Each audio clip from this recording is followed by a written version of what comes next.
and welcome to the Final Fantasy VII The First Soldier North American Championship. I'm Ovilee May, and I'm going to be guiding you through some of the action today, and I'm super excited to do it. But I can't do it all by myself, so let me introduce to you my co-host and caster, CaptainFlowers.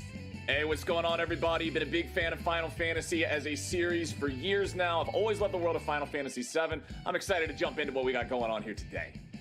I'm super excited to be doing this, not only the event, but to be doing it with you, because I feel like usually I'm the one who nerds out over Final Fantasy-esque type of games and themes and series, but this is a game that you have been loving and playing since you were a kid, and I'm the newbie who just started with Final Fantasy VII on the PlayStation.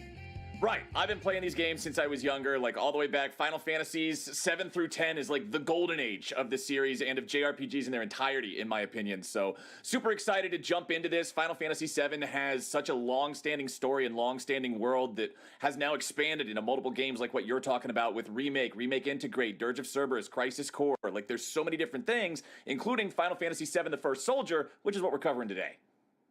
Yeah, and as you're saying, like the Final Fantasy VII, even just that game, the universe there's so much depth to it. Like the characters I'm starting to fall in love with, the backstory and the lore I'm slowly getting adjusted to and learning bits and bits about. But something with Final Fantasy VII The First Soldier is we get to learn all about the soldiers and how they came to be, which, to my understanding, you know a little bit about this. Right, so obviously Final Fantasy VII, the game that started everything here, it was talking about the big bad dudes, the biggest, baddest soldiers. We're talking Sephiroth, we're talking Cloud, we're talking Zack, we're talking later on you would get into guys like Angeal and Genesis. But what about the entirety of the soldier program? It was an entire thing by Shinra Corp to try to create this whole new elite class of super soldiers, and so Final Fantasy VII The First Soldier sort of jumps into what the experience of the everyman among the soldiers was like, the sort of battles and intense situations they would get themselves into. That's enough for me, but for those of you who are not super familiar with the Soldier Project, or even with Final Fantasy VII The First Soldier, we've got a little video to show you.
Now, Flowers, as the resident expert here, I'm going to need you to break down every single character that we saw, every single monster, every single weapon that was used, and all of the dates, because I got confused as soon as numbers popped on screen. Don't think we quite have time for all of that. Instead, how about we jump into some format information? Yeah, we've got a ton of action going on today, and this is the format for the tournament. We've got 50 teams entering today's tournament, everyone. All 50 of those teams are going to be playing 5 games today. That's right, 5 games and 5 chances for them to show what they're made of. But Flowers, only the top 25 teams of those 50 teams will advance to day 2, where they're going to be competing at an even higher level. But to decide on who those top 25 teams are, I don't know, Flowers, how are we doing it? All right, so here's a breakdown of the way the matches are scored. It's a little bit unusual, so let's go ahead and explain it in detail. Teams are going to be awarded an overall number of points based on how they rank at the end of the match. So you can see here on your screen, first place is guaranteed 30, 5th place is going to get 22, all the way down 10th place, there's 16, and it keeps going all the way down through. Now, the other way that you're able to get points is 2 points per elimination. It totals up everybody on the team, but your elimination bonuses are capped in each match. In match 1, you can only earn up to 14 points through elimination. So that's 7 eliminations. Match 2 and 3 will give you credit for up to 15 eliminations. And then 4 and 5, there is no limit. Essentially what this means is teams can hit the elim cap in the earlier rounds, then they can not have to show any more of their hand, they can play more safely, they can just go for weathering the storm. But as the game moves forward, as we get further into the competition throughout the day, there's a greater and greater opportunity for teams to just really go full throttle, try to hit those double-digit elim counts, and really shoot themselves up a few spots on the ladder for better positioning for day 2. Yeah, I really like the way that the point system works out here, Flowers, because it kind of encourages people to get into those fights for those extra points per elimination. Meanwhile, you know, someone like me who isn't super skilled like some of our participants here today, I would just be hiding and hoping for a lot of points with that high placements if I'm hiding inside that zone. But let's go ahead and meet the teams that are going to be participating here today and duking it all out. Here are our first 5 teams, and Cactar Family 7 with a Squall on their squad, Flowers.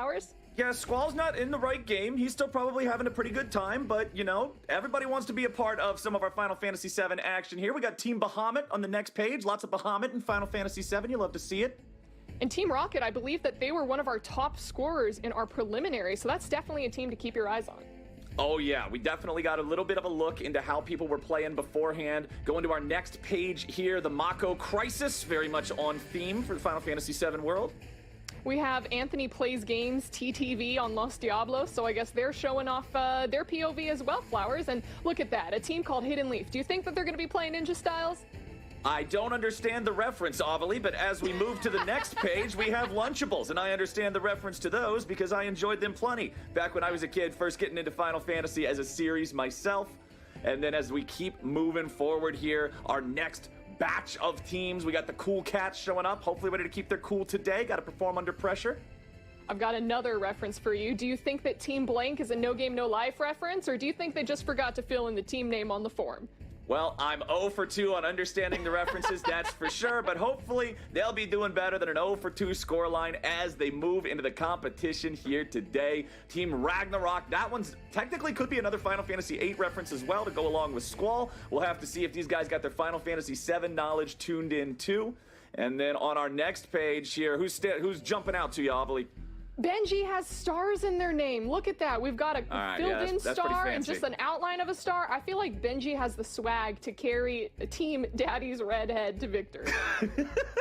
Orange showing up on this page too, giving us a little bit of Final Fantasy X love as we go to our next page here. The Meme Machinists showing up. Hopefully they'll be having some Dream Team performances instead of just some Meme Team performances. Team Reverse, I don't know if you could pull off a reverse sweep with the format that we have today, but hey, memes and dreams. You could get close, you could get close. Going on to the next one, we got the Bold Saucer, the boldest version of the Gold Saucer, hopefully ready to win some Chocobo races, or at least the closest you can get to that in the Battle Royale game. And Team LSK Flowers, I want to point out, another team that was in the top 3 from the preliminary round. So another team to keep your eyes on. Nice. We'll have to keep our eyes on those top placers during the preliminaries, see if they can translate that scrim skill into stage skill. Yeah, I believe I called out Team Rocket, Team LSK, and then also Team Fear. Those were our top 3 teams from the preliminary rounds in terms of points and scoring. So definitely those are the 3 teams to keep an eye out for their players, see what styles they're picking up, and just see how they do overall in the competition. Because Flowers, we're playing for way more than just bragging rights. Let's go ahead and take a look at the potential prizing for our top 3 winning teams. First place is going to be going home with a whopping $6,000, and that's going to be split between the team. They're also going to be getting 30,000 Shinra credits per team member, as well as 3 Razer Kishis for either the iOS or Android, as well as 3 Razer Opus X headphones. And, Flowers, this is the most important part, the exclusive first place in-game title and banner. Oh yeah, I love to see the bragging rights represented in the victory of the tournament here today. Everybody loves money, everybody loves in-game money, everybody loves free stuff, but this lasts forever. Oh yeah, can you imagine, just like in the elimination feed, seeing like the banner or the icon pop up and just like, oh man, I just got taken down by a world champion. But for second and third place, they're not walking away with nothing. $3,000 for second place, 900 for third place. And they're each going to be going home with some Shinra credits, as well as some awesome Razer gear and the second and third place in-game titles and banners. And Flowers, there is another special MVP prize. There's going to be a $100 prize going to the tournament MVP, which is the player who gets the most eliminations in the tournament. That is a nice prize. A little bit of extra money thrown in the way of whoever gets themselves involved in the most PvP. I like that in a battle royale scenario. That's one of the things that pretty much everybody who's played these types of games knows, is it's not always the heaviest PvP moments that reward you with the highest placements. So I love the fact that we're giving a little bit of extra incentive there for players to seek out those elims and really try to top the charts. I want to see a crazy, crazy fight break out throughout the course of this weekend, Flowers, so I'm super excited to see it. Now, I do want to take this moment to shout out our partners over at Razer for providing us with some awesome prizes for the competitors. We have the Razer Opus X headphones, which, looking sleek and looking nice, as well as the Razer Kishi V2 for Android and the Razer Kishi for iPhone. And Flowers, I'm going to be honest, I'm a little jealous of our competitors because I really like the Razer Kishi V2 for Android because I've been trying to play First Soldier just like on my iPad, and my hands are not coordinated enough to like take me to where I need to go and aim. So I feel like having some of those Razer products could help me up my game. You're on the wrong side of the desk. The people competing are eligible for the product, and you signed up for the wrong job. You're right. Next time for the next championship, I'm going to be in there playing. And may the 2 people teamed with you have the best luck that I could possibly wish them. My heart is broken. Well, it's okay. Even if I'm not, on the hosting side next time, I could be a viewer. I could be an audience member and share along in the fun. And a special surprise and thing for all of our current audience members is that if any of you have a MetaQuest 2 VR headset, this live stream is also available on MetaQuest Horizon Worlds. So the link will be in the chat or the description. So go ahead, keep your eye out for that and join in on the fun. And Flowers, have you ever watched an event with a VR headset on? So I don't have a VR headset because I live in a small physical space and I would bang my head into the walls and stuff. Not really what I'm looking to do. That's probably not the intended user experience.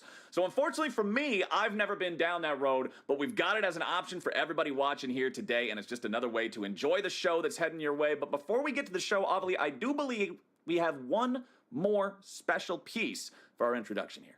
Oh, we have a very special treat for the community, and that is a letter to the community from producer Shoichi Ichikawa himself. Let's take a listen.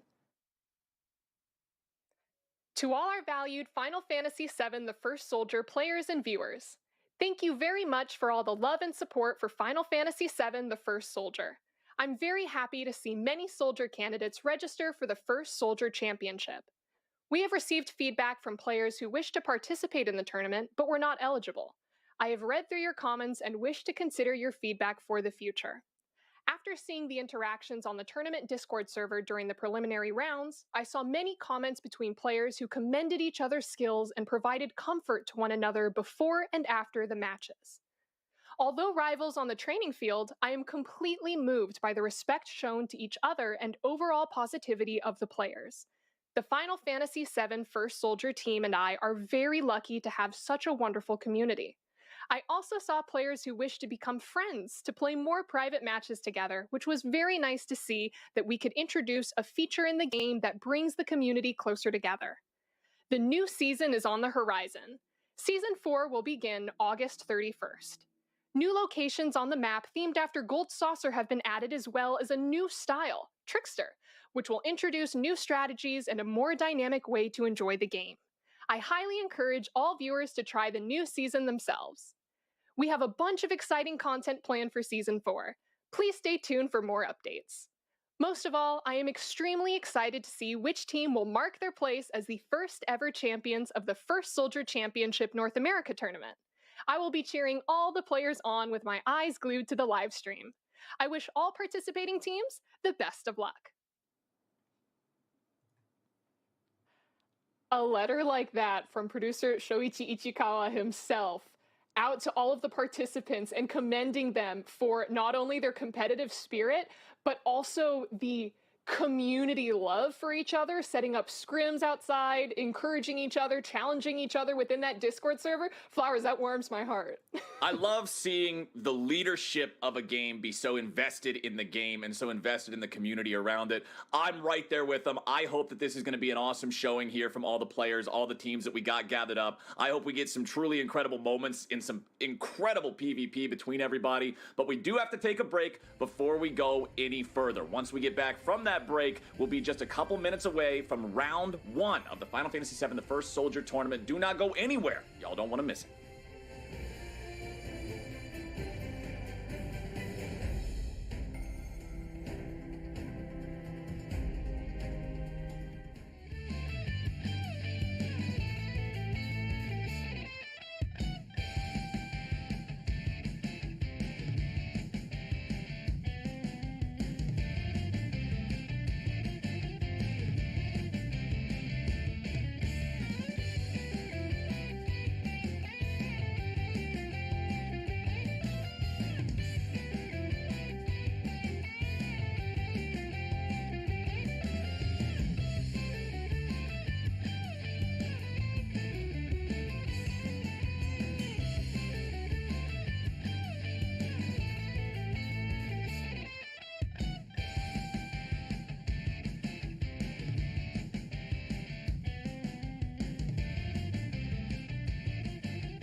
everyone, and welcome back to the Final Fantasy VII, the First Soldier North American Championship. I'm Ovilee May, here with CaptainFlowers. And Flowers, something that I'm very excited, rather looking forward to as we're getting into our first round of the day, is seeing what styles our participants and players choose to bring out, because we have quite a few of them, and everyone has their own personal preferences and likes.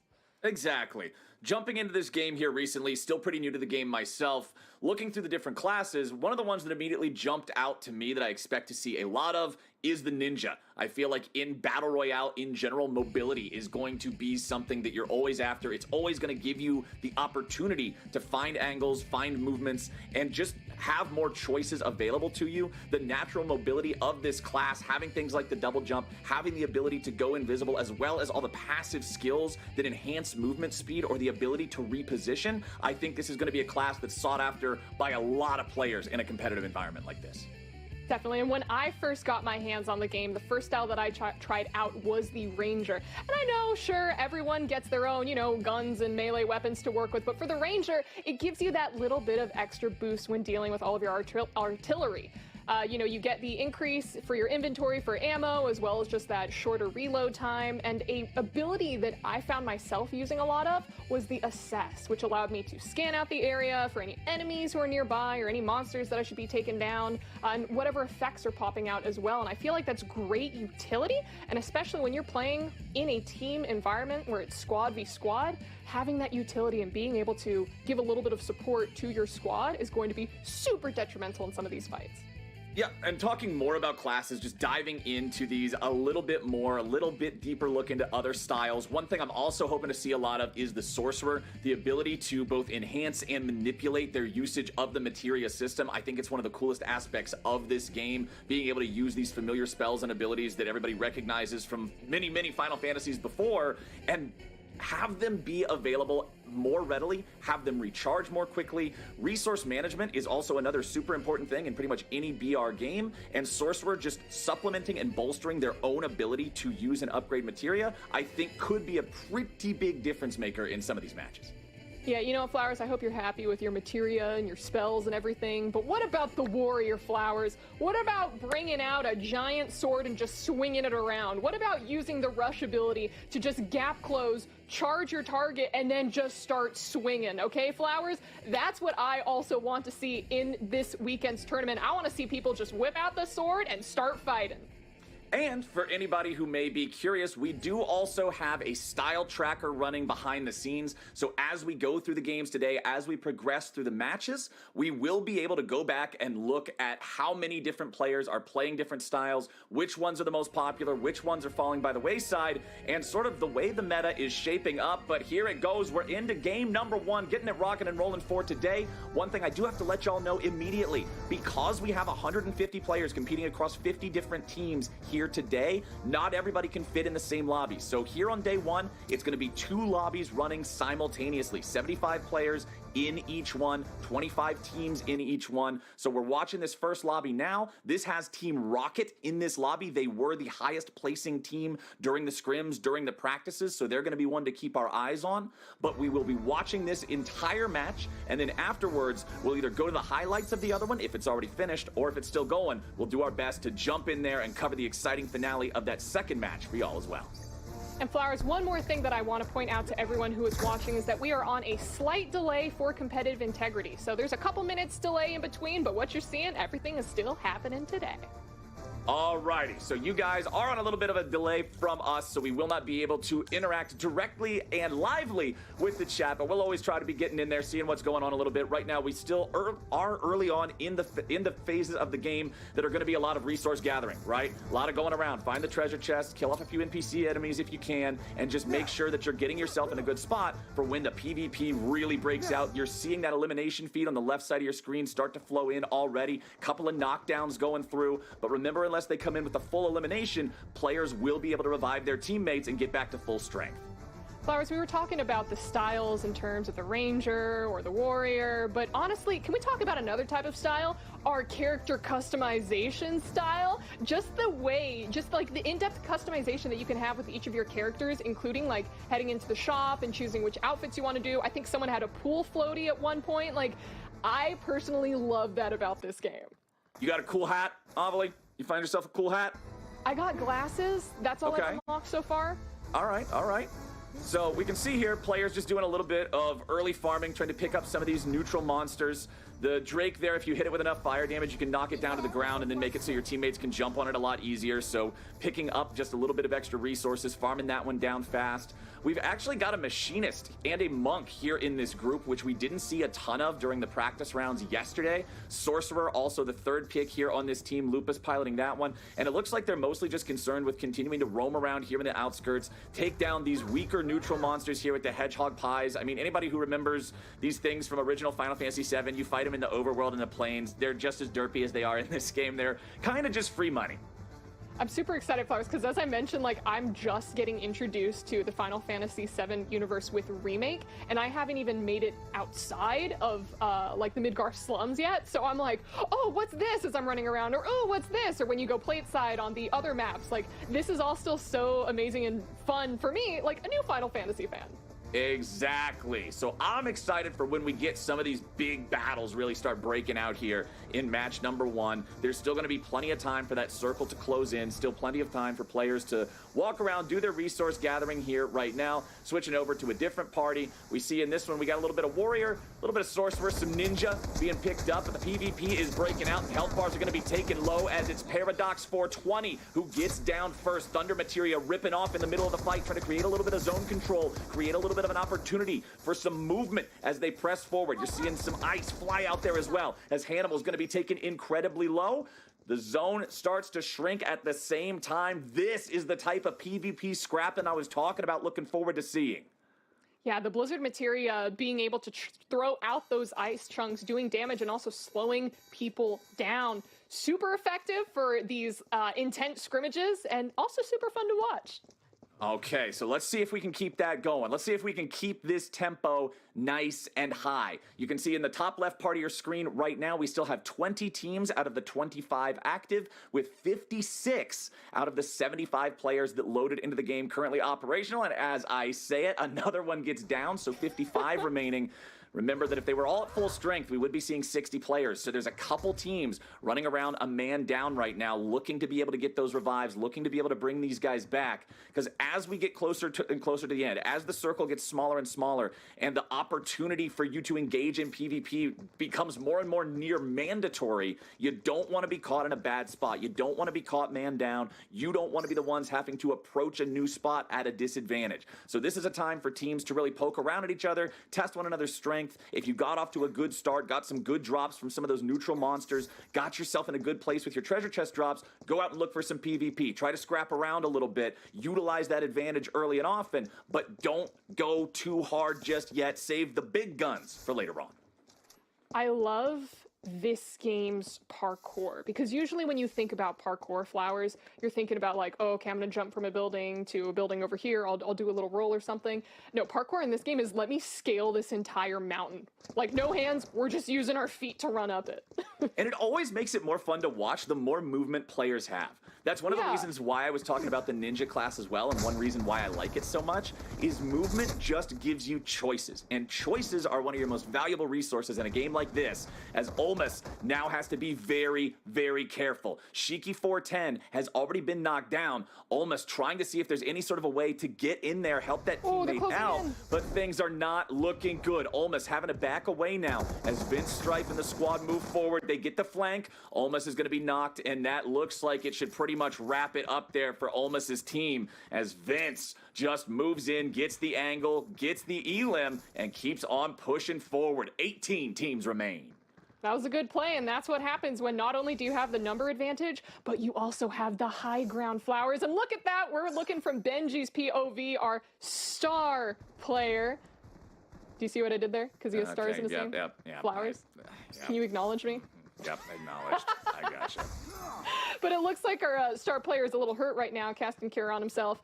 Try to give him a little bit more HP. Are they out of potions already? Have they not been able to scrounge any up? Nope, he found some.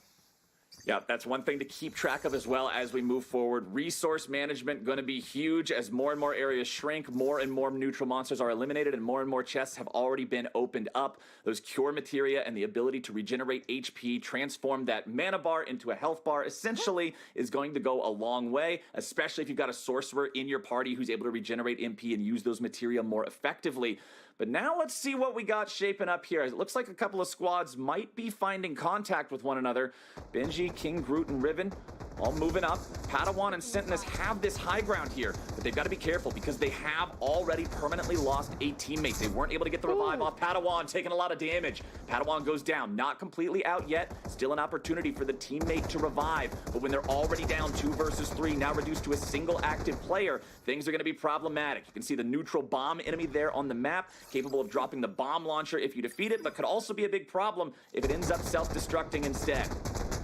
Oh yeah, it looks like they don't have to worry about getting third-partied by a different team right now. They just have to worry about that bomb who was in the area, but they take him down and pick up all that nice loot. 15 teams left, nearly at that halfway point with 41 out of 75 players remaining active. You can see 2 eliminations in the top left there, recorded for Team Riven and Benji and King Groot, as they're getting themselves into another little bit of a scuffle here. Riven gets down, got to be careful about that one. Get back to your teammates, get back to those guys who are able to bring you back to life as their opponents do try to push forward, do try to keep this aggression going as they want to make sure they can't get away. I just saw a received Mega Flare pop up on the top of the screen there. That means we might get visited by our favorite King of the Dragons here very soon. It'll be really hard to miss if it happens, for those of y'all who aren't familiar. So if we see him, it'll be pretty obvious. Yes, and a lesson that I learned from last night's gameplay is do not stand in the center. Don't stand in the center. Get out of it. That's an insta-death for you. Get as far away from it as you possibly can. And let's see, okay, a couple of fire materia being thrown out here, just trying to utilize the range and power of that one, as Riven and Laralt 13, both in a down state, both trying to utilize this terrain to crawl around, block the possibility of being finished off there. It's going to be King Groot pushing up first. Because King Groot closes the distance and the other side wasn't able to, it gives them 2 different wins. They get to move in, they get to save Riven, while simultaneously eliminating the downed enemy player. So that's what they were able to afford themselves by gaining control in the fight, moving forward, having control over that area. And now the problem is, there's 2 downed players here. Okay, both of those going to be revived now, so there they go, bringing them back. That was huge. The difference between having to play the rest of this out as one person versus getting both of your other teammates back, really big thing there for L1. Is that a Cactar kite on Limitless's back? Yes, it does look like that. Oh, Limitless is how you pronounce. I'm so bad. Nothing makes me feel older than not being able to read people's names right because they have special characters in them. I was like, L1 middle $signs. I'm sorry, you don't speak elite speak? I trolled it. I trolled it. That's my bad. Okay. So yes, Limitless truly living up to his name, being limitless and not ending up in a 1 versus 3 situation later on, bringing the buddies back. You love to see it. And unless, of course, you were the guys working hard to eliminate them, in which case, all that hard work has been undone. 39 players left now out of the original 75. The circle is getting much smaller, Ovilee. It's okay, Flowers. I can help you out reading names as soon as the Japanese hiragana and katakana comes out. Because I swear, I think my Japanese college teacher would be proud of me. I think one of our players is named Sephiroth. Okay, well, that might be a little bit unfair if, considering this is supposed to be all of the average soldier candidates, and we end up getting the biggest, baddest soldier of all time in the game, but hopefully it won't come to that. Let's see if we get a little bit more PvP here. You can see the map pulled up on the right side of the screen. Players still a little bit all over the place. The circle continues closing in, but it has not forced a situation where there's really no safe spot left. Based on the practice matches that we saw yesterday, I fully expect us to get to that point when we're down to only a couple of teams. Everybody wants to do whatever they possibly can to maximize their chance of winning, and a lot of times that revolves around jockeying for positioning with those final couple of circles. Flowers, it looks like player number 18 might be the only solo player left up. We just have the number, we don't have their name, but it seemed like they were, I guess, the only one of their team color still left alive on that mini-map. So we may have just one team of 1, but otherwise it was looking like multiple teams of 2s and 3s. Which is one of those things that you got to keep your eyes on. It's one of those things that you got to keep your eyes on later on. Once you drop to the point, like what we're seeing right now with Sin, sitting on a 1 versus everybody type of situation with both teammates down and unavailable, it's a little bit of a problem because it means that you're pretty much always going to lose a direct confrontation with an enemy squad just because you're outnumbered. Unless you are an absolute god gamer and can outplay 1v3 with limited resources, you're going to look to third party. You're going to look to get involved in a fight that was not originally picked with you and be the difference maker. Mega Flare being prepared yet again. And here we go. Sin, what are we doing? What's the play? So, I mean, if I was Sin, my gameplay, or actually, I think we saw that they only had one elimination on their scorecard. But if I was in their position, I would be hiding and just trying to take that higher placement to get as many points as I can for my squad. Ooh, Zencross tried to peek out over the roof there, grab a couple of shots, but ended up just getting rattled as they flew back towards Zen. Now let's see if PH Premium and Yorlingus can move this one forward, continue finding that pressure. Big damage coming down there. Uh-oh, what do we got going on? Ooh. Yeah. That's all right, everybody's right falling there, back. right? Everybody's falling back. They got to get away from this one. Get out of there before he makes his move. All right, okay. It looks like we got Ifrit out of there. Not too worried about him anymore. Now we're able to go back in. That's one thing that I love, too, about these big abilities. Things like a summon. Things that can really change the flow of a fight because they force everybody to reposition as the game gets smaller and smaller. As we get into these later and later stages as the circle closes in, positioning can matter that much more because forcing somebody away from a position will oftentimes result in making them go to somewhere that is strictly unsafe.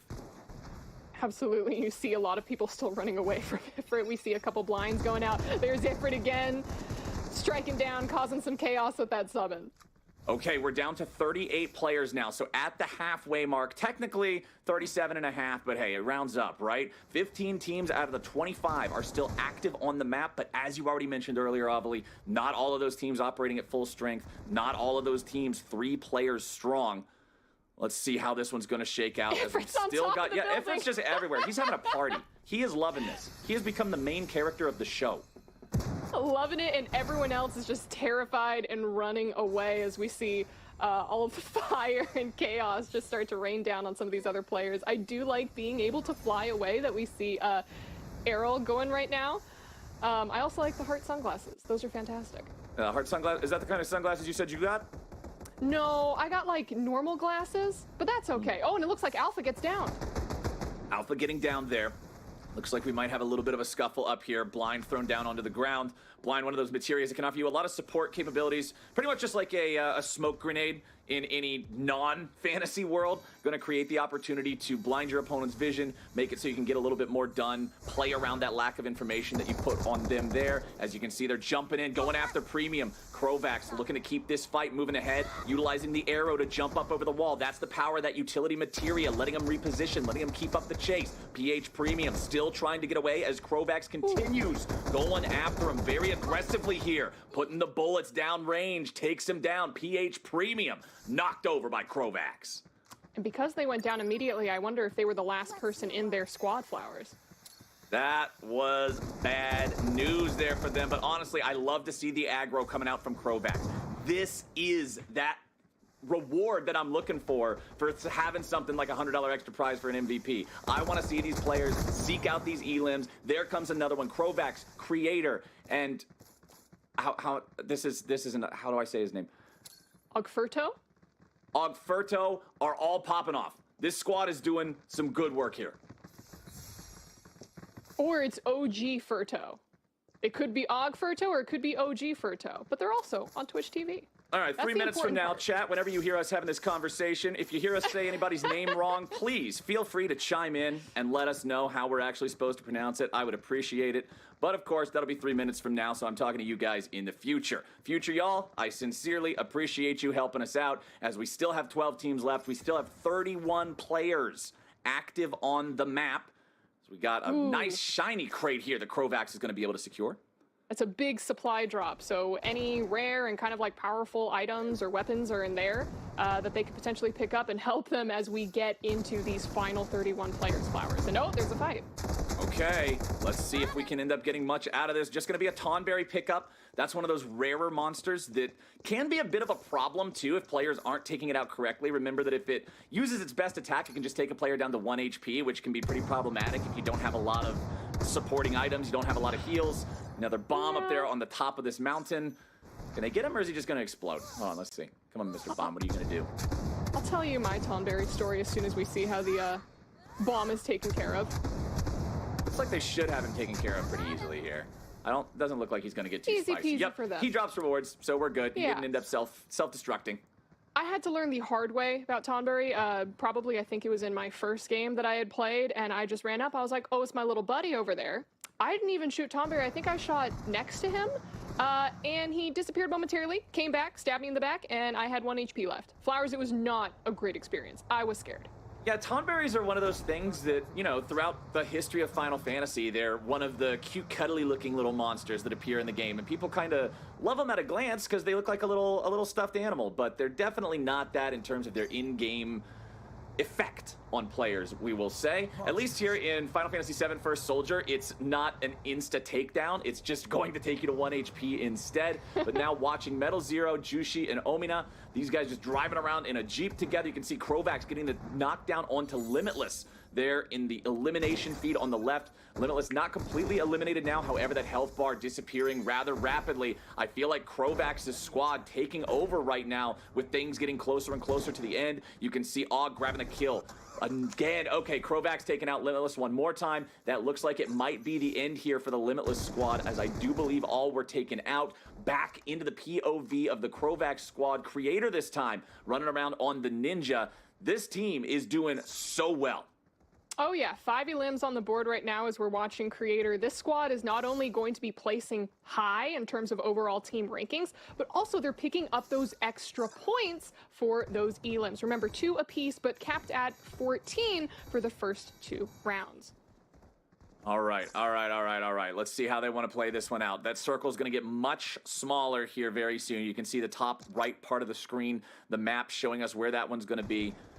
26 players and 11 teams left. Benji getting the knock on the Metal Zero. He's a star. He's a star, Flowers. I'm telling you right now. Shining bright. He's shining bright. All right. They're moving together. Everybody on this squad, Crovax, Creator, Og, they're all just moving together, move as a unit. They're coming up on an enemy player here. You can see Thunder Materia going down, using that to control the area, make sure that they're able to force their opponent back. And just having those sort of suppressing abilities that can force your opponent to move, especially when you outnumber them, you force them out into the open, you force them into a situation where they cannot win, and you force them into a spot where 3v1 advantage just cannot be outplayed. So there's another elim, there's another victory here for this squad. And as we see the training zone shrinking even more, we're going to see all of our squads forced to go meet each other in the center and potentially start up some of those fights. Looks like we still have one more supply drop towards the south end of the circle as well. Okay, let's see where this one goes here. Okay, pretty hard to hit somebody on a vehicle. So just going to be able to get away there on that one. 9 teams, 23 players. Still a couple of teams operating without full manpower here. Okay, wait, chat has, from the 3 minutes ago, given us pronunciation. It is OG. It is OG. Yes. Thank you, chat. That's what we're talking about. See? Chat is the third caster. Well done, chat. Good to have you here. Glad to have you here. Love to see you here. Circle's getting smaller, though, and everybody's going to be seeing a lot more of each other here very soon. You can see up in the top right of the circle, that's where the most players are. Got 3 hanging out on top of the rock up there that are going to have a nice vantage point, just sort of let everybody else fight it out a little bit. This is what I'm saying here early on, especially if you're near elim cap for your team. You can sort of just ride it out. Og under pressure. Taking a couple of shots, trying to get away from this one. Casts a heal to regenerate some HP. Still looking at fight this one out. Going right back in. There's 2 knocks right over there in the back left part of the screen. Parasite Dark now going to be eliminated. Nice gunplay coming out from Crovax, Creator, and OG. This is definitely the squad for us to watch right now, Flowers. Many elims across the entire squad. I mean, they might have already reached the cap for this first round, but that's not stopping them from taking down more people. And that's... Shadow Marine is just hiding. That's about proving a point. That's about letting them know. Shadow Marine getting into a fight here with Creator, but it is not a fair fight. Not when it's a 3v1. Shadow Marine ducking back around the corner here. Remember, if you're one of these 3-man squads and you come across one of these single guys left alive with no teammates trying to make something happen, best thing you can do, take them out. Because that means that they won't be able to third-party you. They won't be able to sway the fight later on, especially if you're the squad to beat. Take out anything that might be disruptive to the expectation. If you're doing the best, the expectation is that you win. and third-party solo players are one of the few things that can disrupt expectation. So if you take them out, all you're doing is making sure the game plays the way it's expected to, which is you getting a win. What do you call them again? They're the run ruiners or the there's a term for it. I can't remember it right now, but there's a term. In speedrunning? No. Just like the spoilers. The spoilers is what you call Oh, them. spoiler. Okay, I was gonna say, like, I Yeah. know people have referred to stuff as like a run-ending moment in a speed run, but not quite sure about that. Anyway, final phase. Remaining candidates, 14. Remaining teams, 5. Jun Ryo coming down here, trying to glide down into the safe area. The circle is getting very small. This is where the PvP is going to be demanded. We've already got Riven taken down into a down state now. Fiend and Nubis also going to be down. Nox DM taking the kill credit on that one. Fiend and Numis now nearly eliminated from the down state, as Jun Ryo will be the last standing player here on this squad. Jun's got to try to find a way to get out of the aggro range on this one, get away from where the opponents are focusing, and buy a little bit more time. Remember, you get more points depending on how high you place overall, so they're just trying to buy seconds if things aren't going their way. Benji, trapped in a storm of thunder materia, gonna fall. Crovax, Creator, and OG doing a great job working together as 3 yet again. 3 teams, 7 players left remaining. Let's see if they can manage to get the rest of the elims here. Crovax and OG working together, taking down Dante. That's gonna be another one. OG takes down WeGriff as well. Crovax, Creator, and OG. It's them versus 2 here in the final firefight of round number 1. And Crovax, Creator, and OG are your winners of round number 1. They started dominant, they picked up elims everywhere, they looked dang good while doing it, Flowers, and they are going to be the first round winners for this lobby. And what a treat we got, Flowers. This was like, we saw battles left and right. We saw this team come out and dominate. We got to see teams of 1 try to stick it out. We saw teams of 2 try to stick it out against the squads of 3, but ultimately it wasn't enough in the end for them. And a big congratulations to this first squad for taking that first round.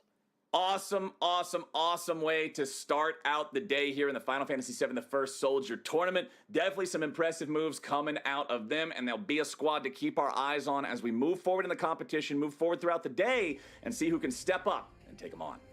Absolutely, Flowers. Now, as a reminder, this was just our Lobby A. We still have Lobby B happening at the same time. So what we're going to do right now is we're going to toss to a quick break as we tally up all the scores, because let's be honest, math is very hard for me, and I need to break out a calculator to find out who gets placement points and elimination points to top out the standings. So everyone stick around, and we'll be right back with round 2.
everyone, and welcome back to the Final Fantasy VII, the First Soldier North American Championship. I'm Ovilee May, and I've got CaptainFlowers with me, and we just witnessed an amazing round one. And Flowers, I actually have some info. That team that we were watching was Team Rocket.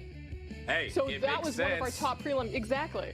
Makes sense why they were topping the charts beforehand. Of course, we don't have any display of which team corresponds to which players while inside the game, so keeping up with all the information at the same time. I'm usually just going to be calling player names instead of team names, but getting out of there and looking at that, seeing the performance that we got out of these guys here, hearing how well they were doing behind the scenes in the scrims, in the preliminary matches, it just makes sense, and it's showing me that nerves are not affecting them at all. They came here to play, and they're ready to show us how it's done.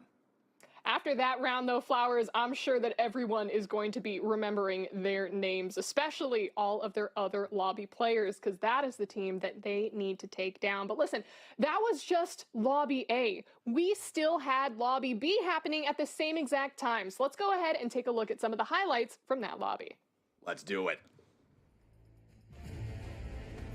Okay, so let's jump in here. I'm just going to try to familiarize myself with what's going on. As Almond Walrus downed and taken out there in 3 easy shots from Cold Flame. Jumping forward here a little bit, it's going to be Luciferian Ion and Duo Demon both downed as Fortress tries to fight this one out, find a way back into it, but then drops themselves. As let's see, we're jumping back over yet again. Here's another look. There's Cold Flame, who got the elimination earlier, but now on the receiving end of some of that damage, being chased down by Zempai and Kody. As now we've got another, oh, there comes your sniper, there comes your aim down sights. Nice long-range takedown coming out from Lil Satoshi. As we switch back over again, Kazmah, LegitVocals, SION. This is one of the squads that was doing really good during the practice yesterday, and it looks like that is going to be our winning squad from Group B. So much action happening in both lobbies, Flowers. Again, this is only our first round, and we still have 4 more matches to go. So I'm excited to see who kind of had to use the first round as a warm-up and eventually rises up to the top. But again, we have to know how all the other teams ended up scoring out. So let's go ahead and take a look at one of the score screens. And here we have the Lobby 2 score screen, and Flowers, take it away. Holy cow! Okay, nothing else on this score screen matters besides the first 2 teams' elimination counts together. Remember, there are 75 players in a lobby. That means outside of your team, there are 72 other players. Team LSK has 22 eliminations. 22 out of 72 is 11 out of 36, which is nearly 1/3 of the eliminations of the entire lobby this team had. They only get credit for 7 of those. That's how much the cap stopped them. Everybody else in this lobby right now is thankful for those elimination score caps because Kazmah, SION, and LegitVocals absolutely destroyed this entire lobby. I said First Soldier is going to be looking at, the regular soldiers of the soldier program and how they stack up against one another. These guys might as well be Sephiroth, Zac, and Cloud putting up numbers like this. This is not balanced. This is not even like everybody else has to get on these guys' level. Look at the damage they're putting out too. Nearly 3,000 damage from Kazmah, 2.4k coming out from SION. LegitVocals a little further behind, but still 4 eliminations and 800 damage there. A lot of the other teams, their total eliminations kind of 3, 2, 2, 1, 5 up there in third. Team Fear, I'm going to give honorable mention to them. They are the only other squad that came close, racked up 14 eliminations of their own, getting some good damage numbers in there. LSK and Fear were 2 of our top squads from the preliminary, from the scrimming stage. These are definitely teams to keep your eyes on. These are absolutely terrifying squads, Flowers. And actually, as I was paying attention to the chat, we saw a lot of LSK fans in the chat cheering them on, even though they weren't the, on-screen lobby at the time. So not only do they have the gun power, but they've also got the fan power behind them as well. These are the results from match 1 in Lobby B. And of course, Flowers, rank 1 at the moment is LSK with 44 total points. But right behind them is Fear with 42. And I just want to point out, look at the point difference between LSK in position number 1 and the Shimmer squad in position number 10, 44 to 18. So the big thing to remember here for everybody that does not recall the scoring system, you're only able to get points for up to 7 eliminations in round 1. So that means LSK and Fear are both going to max out. These are the top possible theoretical points for first and second is 44 and 42. These guys, A plus 100% of the course with extra credit. All right, these squads are there. Team Reverse getting third and still getting 5 eliminations, so they missed out on 4 possible extra points they could have gotten through getting those last 2 elims, so they're going to fall a little bit further behind here. And then Fall Guys Untouchable tied there at 4th and 5th with 28. Another tie between Lunchables and Tyler there at 6 and 7. And then the points start dropping off more rapidly as we get further down. But remember, because of the elim cap, because of the fact that they weren't able to shoot ahead with credit for those 20 different eliminations, this is still anybody's ball game. It actually stays double-digit scores all the way down until you hit position 20. So still plenty of time for everybody else to catch up and have a good round. Exactly, Flowers. It's only match 1. So of the own, I do like to point out just at the bottom, team name not set, 0 elims, last rank, 3 total points for them. Do you think that if maybe they set themselves a team name, they would have scored a little bit higher, Flowers? It doesn't matter. It doesn't matter. You shake those off. You shake those off. That's one of the important things about a competition like this, right? You've got to be able to have a bad round and then not care that you had a bad round. Mentally wipe that, jump into the next one. That didn't happen. Hey, cool, we're coming into the first round of the day. Let's rock and roll. Let's get this going. Because you can't just get yourself stuck in that spot. Remember, you get more and more opportunities to make more and more plays as the day goes forward, as the matches go on. So I'm hoping they can bounce back, name or not. They've got so many more rounds left to make up that ground. But Flowers, that was for Lobby B. Let's go ahead and take a look at the results for Lobby A and see how everyone did in that score screen.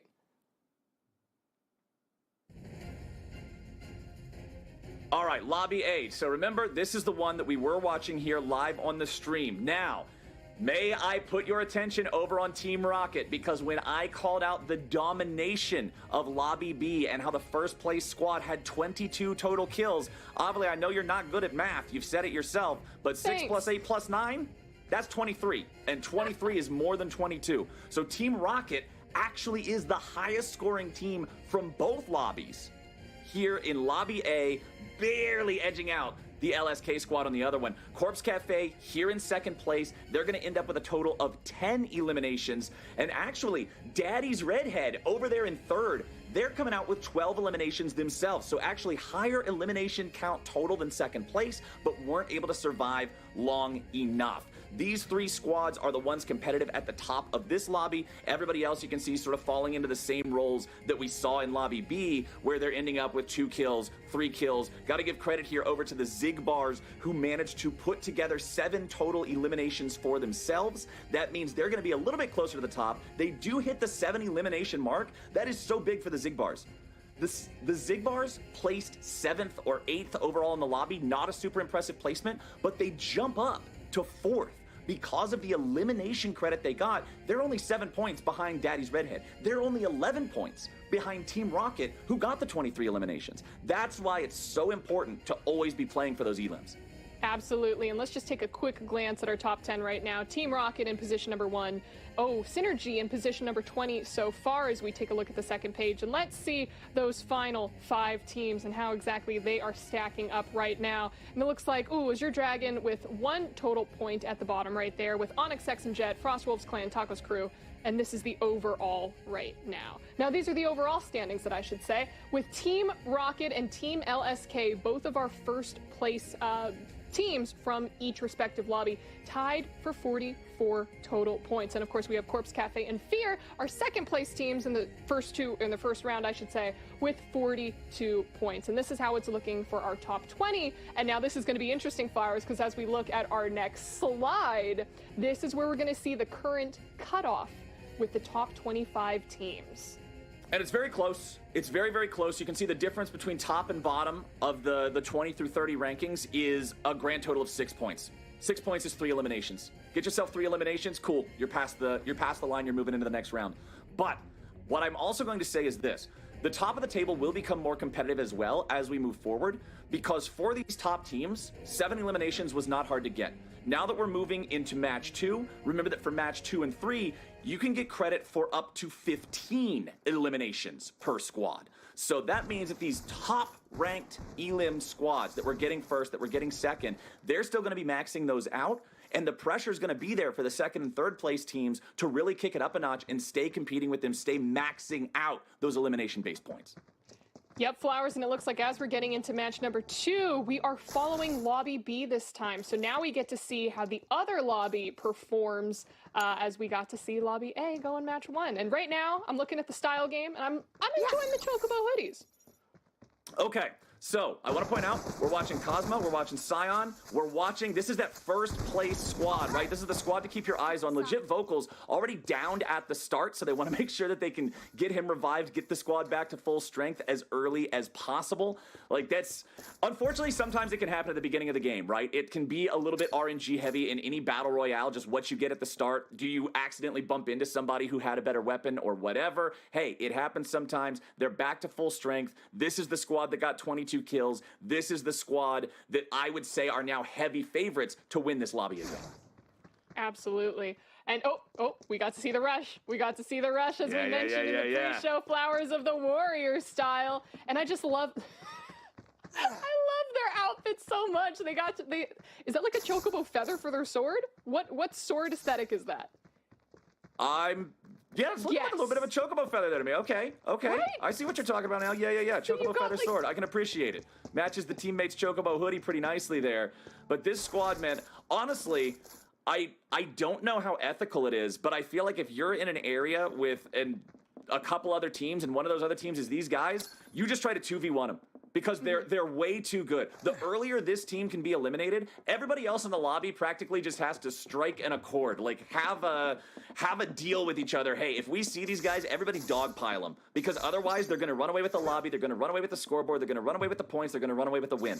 They have shown in game number 1 that their skill is on another level. So I really think that everybody else is going to have to try to find ways to subvert that. Otherwise, they're practically taking the first place for free.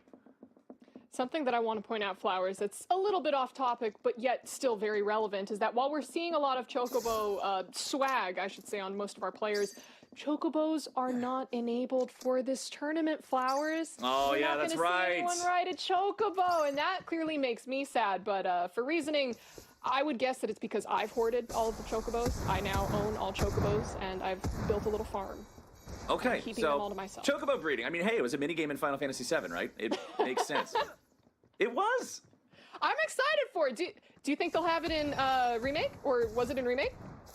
I'm not sure if it was in Remake. Again, I haven't got around to playing the Remake yet myself. I've only played the original game, but it's a pretty in-depth minigame, I'm not gonna lie. It spans needing to go to locations and do stuff throughout the entire, like, world map in order to get to the end of the Chocobo breeding family tree and unlock the most powerful Chocobo that can get you the most powerful summon materia in the game. But right now, we got a little bit of action breaking out as Vodoke Boo?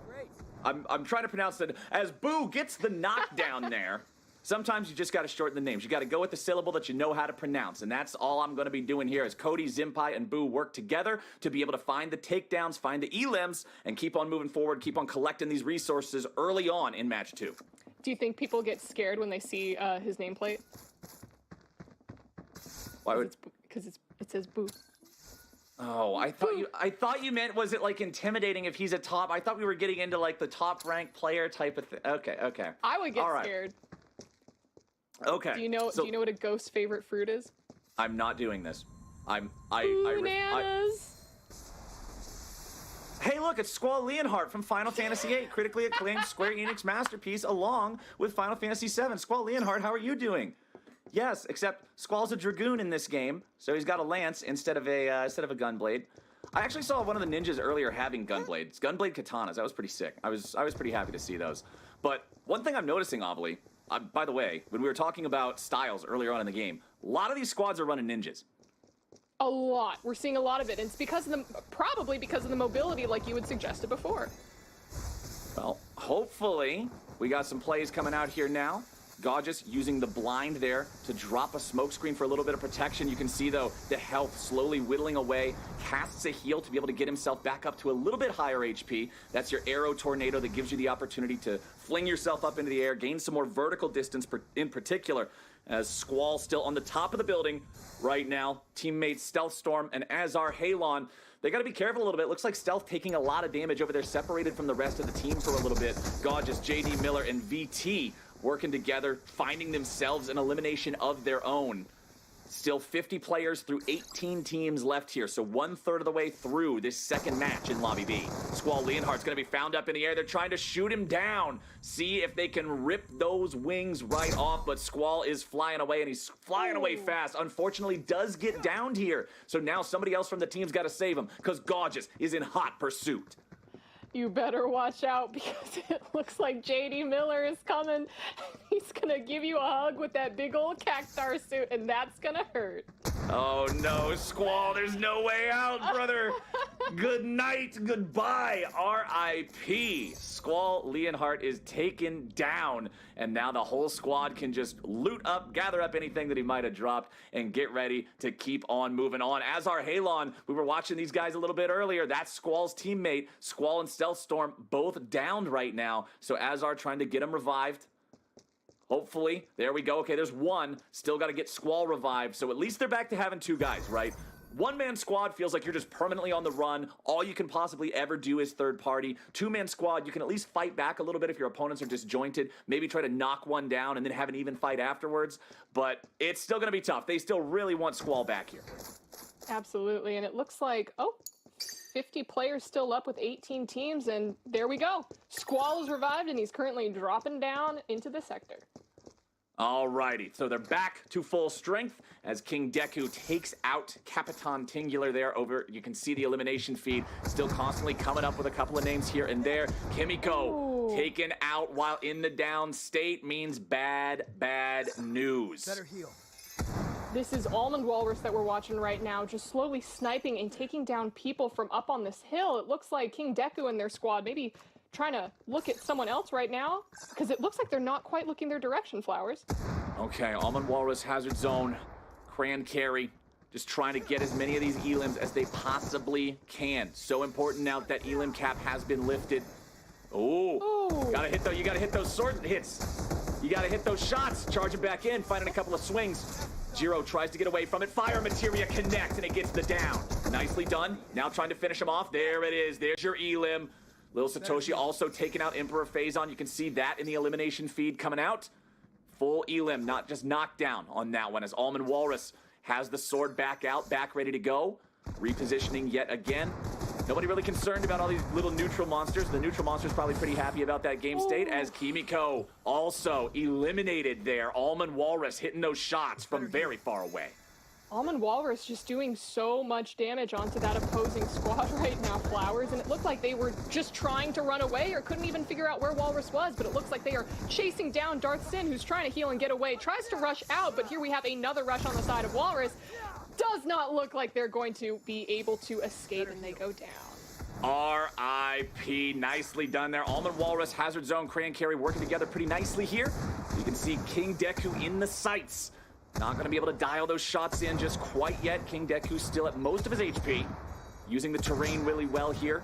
As you can see, the Mega Flare being prepared as King Deku gets knocked. Nicely done. Almond Walrus, the sniper here in lobby number 2.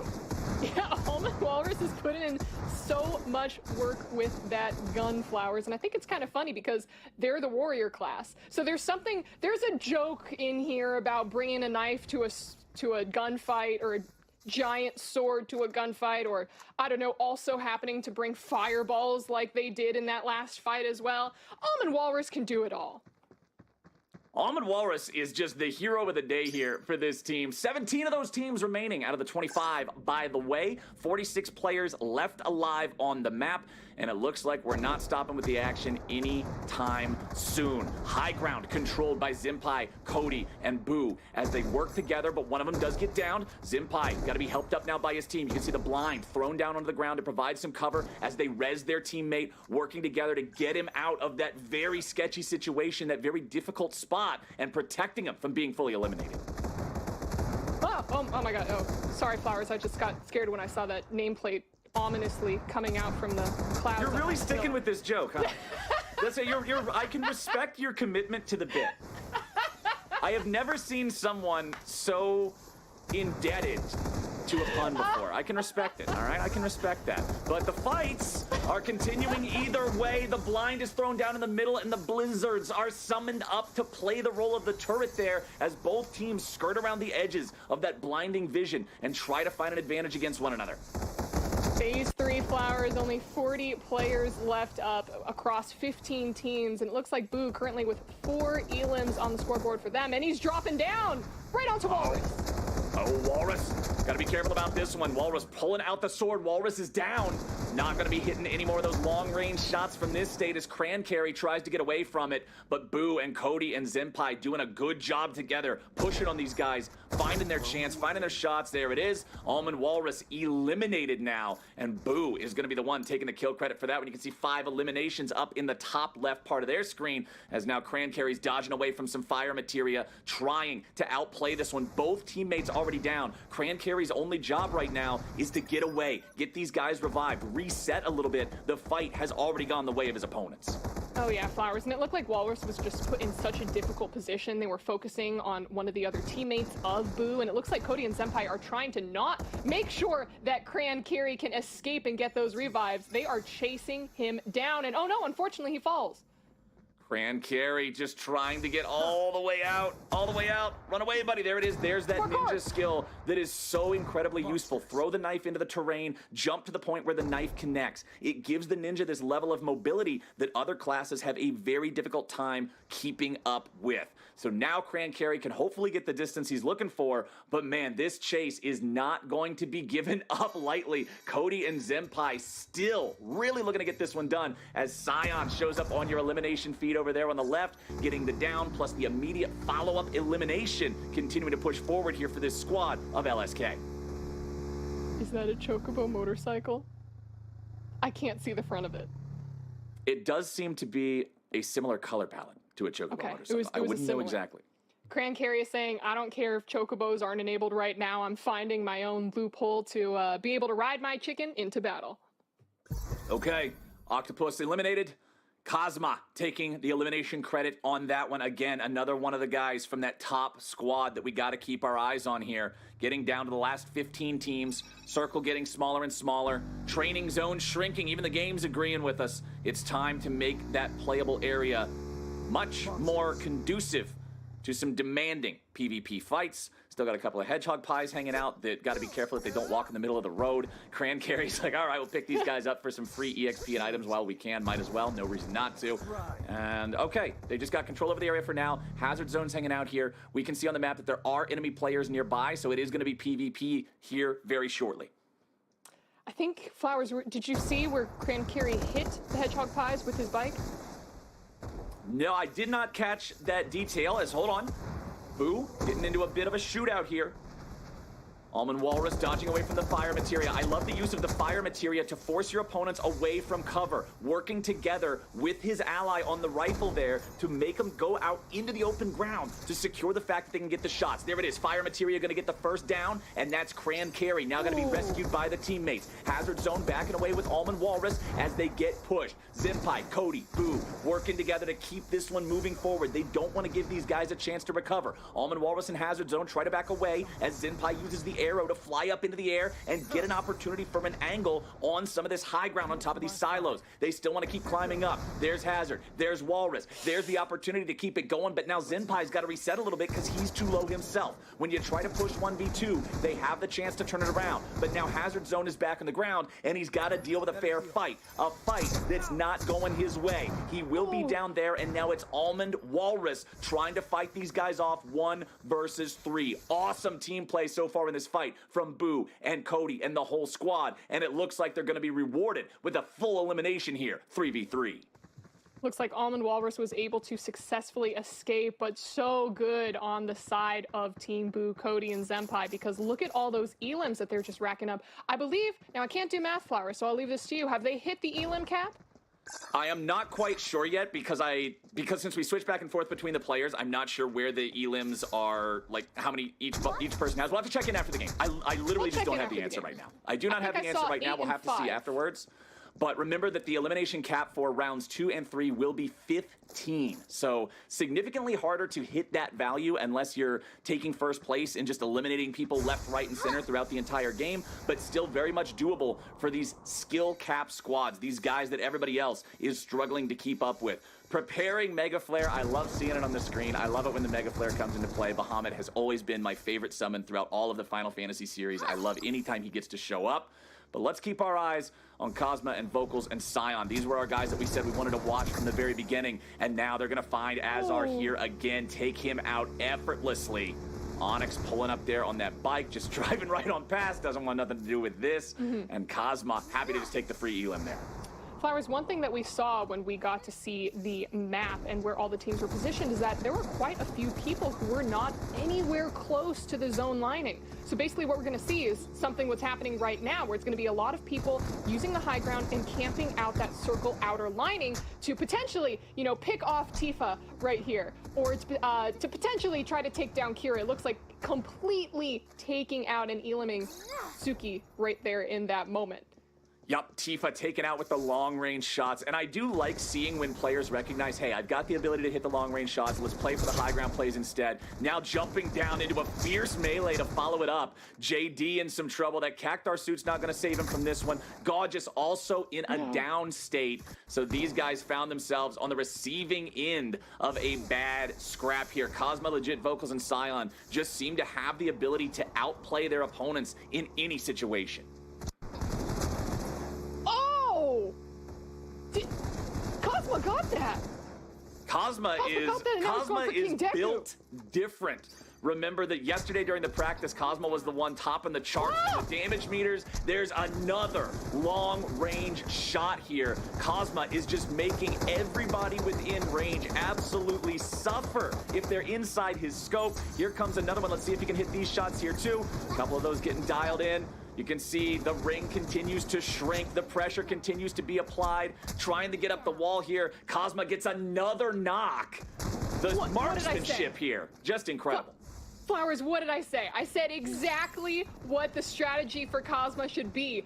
Too many teams were far outside that training zone circle, so Kazmah could just pick up the sniper, wait there by the border, and pick off people as they were struggling to get within the training zone border. That was just perfect. 9 teams left, 18 players remaining. Funny enough, that means that the average amount of players left on a team is actually 2. This is a very low number of players active compared to teams. So a lot of teams are struggling with having somebody down, trying to get somebody revived. Kazmah, LegitVocals, and SION kind of being the exception to that as they're running 3 strong here, just continuing to sort of take over the show as this circle shrinks further and farther. And it looks like our final area is kind of going to be in this chaotic area with a lot of different altitude to take advantage of, a lot of different large rock and terrain structures to play around. You can see Onyx trying to get away on the bike. They don't want to let him do that. Sion's going to try to hit those shots. Doesn't quite manage to knock him off. Chat did confirm that that was indeed a Chocobo skin motorcycle. All right, good stuff, chat. Thank you very much. All right, let's see how far we're going to go here. Still 9 teams left, 18 players still remaining. Kazmah, LegitVocals, and SION, they're going to be moving up. Pretty much if we want to follow the action, these are the guys to follow because I feel like they'll always be involved. They're not just the team that wins by accruing resources and playing safe and smart. They're the team that accrues the resources and then knows that they will outshoot you and outplay you, and they constantly push their leads and eliminate as many enemy players as possible in the process. So let's see here as they keep going forward. One of those teams has been fully eliminated now, only 8 left remaining. Cold Flame, who we saw back at the very start of this match, getting a couple early elims, now in some serious trouble. Fire materia once again being used to zone these guys away, being used to push them back, not just away from the cover of the terrain, but outside the circle now, where they're just going to be taking that ambient damage, making it that much harder to find their own footing. Onyx still driving around on the motorcycle. LegitVocals going to be keeping him away. SION jumping in, firing a couple of shots there just to keep him off. And all they're going to do now is outrun the circle, get back to safety, then plan their next move. Kazmah was still picking off people as they were scaling this mountain, taking down, I believe it was Alimir that popped up on the kill feed. Looks like Kazmah able to heal himself up just a little bit with the potion as we see Vocals rush in. Ooh, nice shot there. Kazmah getting some more work done. Oh, now they're just engaging with an entirely different squad. I love this, but this is Kody and Boo and Zempai. This is another one of those squads that places pretty highly, that fights pretty well. This is the fight that I have been waiting for, Ovilee. I want to see these two squads go head-to-head, and it looks like we're going to get it now that we're down to the final four. Onyx trying to escape here, going up into the air on the wings, but knocked down. 3 teams, 9 players remaining. That means it is a 3 squad versus a 3 squad versus a 3 squad. Everybody is full power. Oh, this is going to be good. This is going to be good. This is going to be very interesting, as it looks like Kazmah squad is the only one that is currently within that training zone center, and it looks like Tifa's been chased down by Kody. Tifa trying to get away from this one. Got to be careful. Kody continuing to try to look for opportunities to sling those materia around. You can see a bio on the fence. Remember, that's just going to create an area of damage over time. So stepping into that, sort of like being in a circle, you're just going to constantly take damage until you leave. As Tifa and Vintage trying to get away here. Kody continuing to fling out those spells. This is what I was talking about as the sorcerer, just giving you that extra materia ability. But who needs materia when you can throw hands? Nice job, Kody. Gets the down on the enemy. Hazard Zone actually takes the elimination on Tifa there as Kody eliminates Vintage, and now we get into the real battle. Final 2 teams, final 6 players. Let's see if LegitVocals and the crew can get the first place here yet again. Kody moving forward, but Cody's going to be down there. You can see the Thunder materia creating another one of those zoning areas, and there it is, back to back. The champs, LegitVocals, SION, and Kazmah getting it done. Round 1 and round 2 Flowers. This squad is just telling everyone in that lobby that they're the ones who are in charge and that they are the team to beat. Back to back, and Flowers, I'm just going to go out on a guess here. I'm going to say that I think that they probably reached the elim point gap with that game, considering just how many elims we saw them pick up. That's just my best guess. I don't know. I'm just guessing here.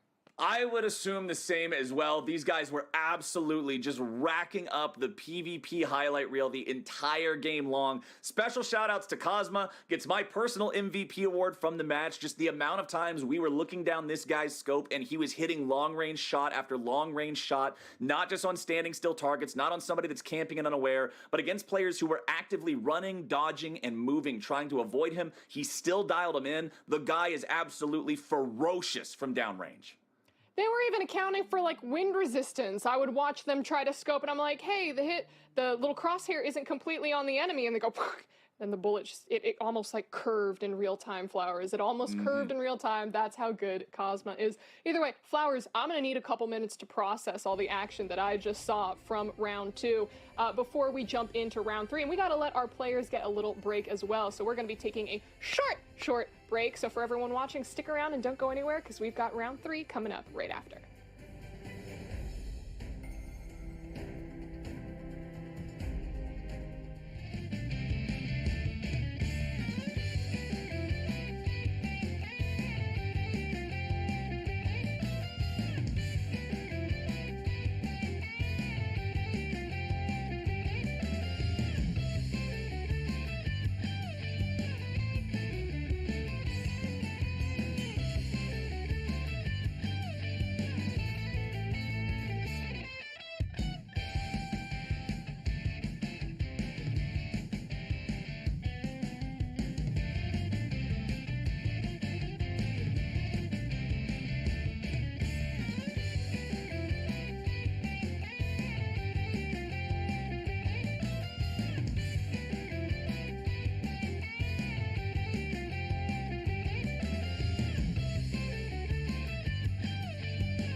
Welcome back to Final Fantasy VII, the First Soldier North American Championship. I'm Ovilee, and I've got CaptainFlowers with me, and we just watched Lobby B take on their round 2. And Flowers, it was a lot scrappier than round 1, I would say, and I had a lot of fun with it. What'd you think? It was absolutely a lot of fun to watch. Again, we got to keep our eyes on these top teams because it's pretty obvious who are the ones to look out for and who are the ones topping the charts. We'll put it that way. Definitely. Well, we did get to view Lobby B for that last round. Let's go ahead and see some highlights from how Lobby A did off stream. All right, let's check in on some of the Lobby A action that we did not catch. Crovax creator and OG, remember this was one of the squads that did really well in that first round, so not surprised we're going to be seeing some of their highlights here at the beginning of reviewing round 2 for Lobby A, excuse me, no such thing as number A. A lot of fire materia being flung back and forth here in this one too. This feels to be like the most prevalent materia used throughout the competition here today. A lot of uses in that of forcing opponents out from behind cover. Sort of hits like a grenade would in a game that doesn't have magic and would just depend on something else. Otherwise, Crovax and Creator still trying to outfight them here at the very end. They're going to be taken down, and that will end our Lobby A. And I do believe now we can check in on results from both the lobbies after 2 rounds of gameplay. I believe this might be the in-game score screen for lobby number 1. This is Lobby A. Yeah, this is the off-air one. So this is the one we just watched highlights for. So yeah, exactly. So this is what we were looking for because Team Rocket, who was our first placement team for round 1, has now become second place here. So still racking up a lot of elims for those elim points, but unfortunately drop into second place, which is interesting. No, there is so much to talk about here. Okay, nothing makes sense. All right, so let's jump into it. No, I'm serious. Nothing, based on expectation, nothing makes sense. So, Team Rocket, 15 elims, they end up getting second.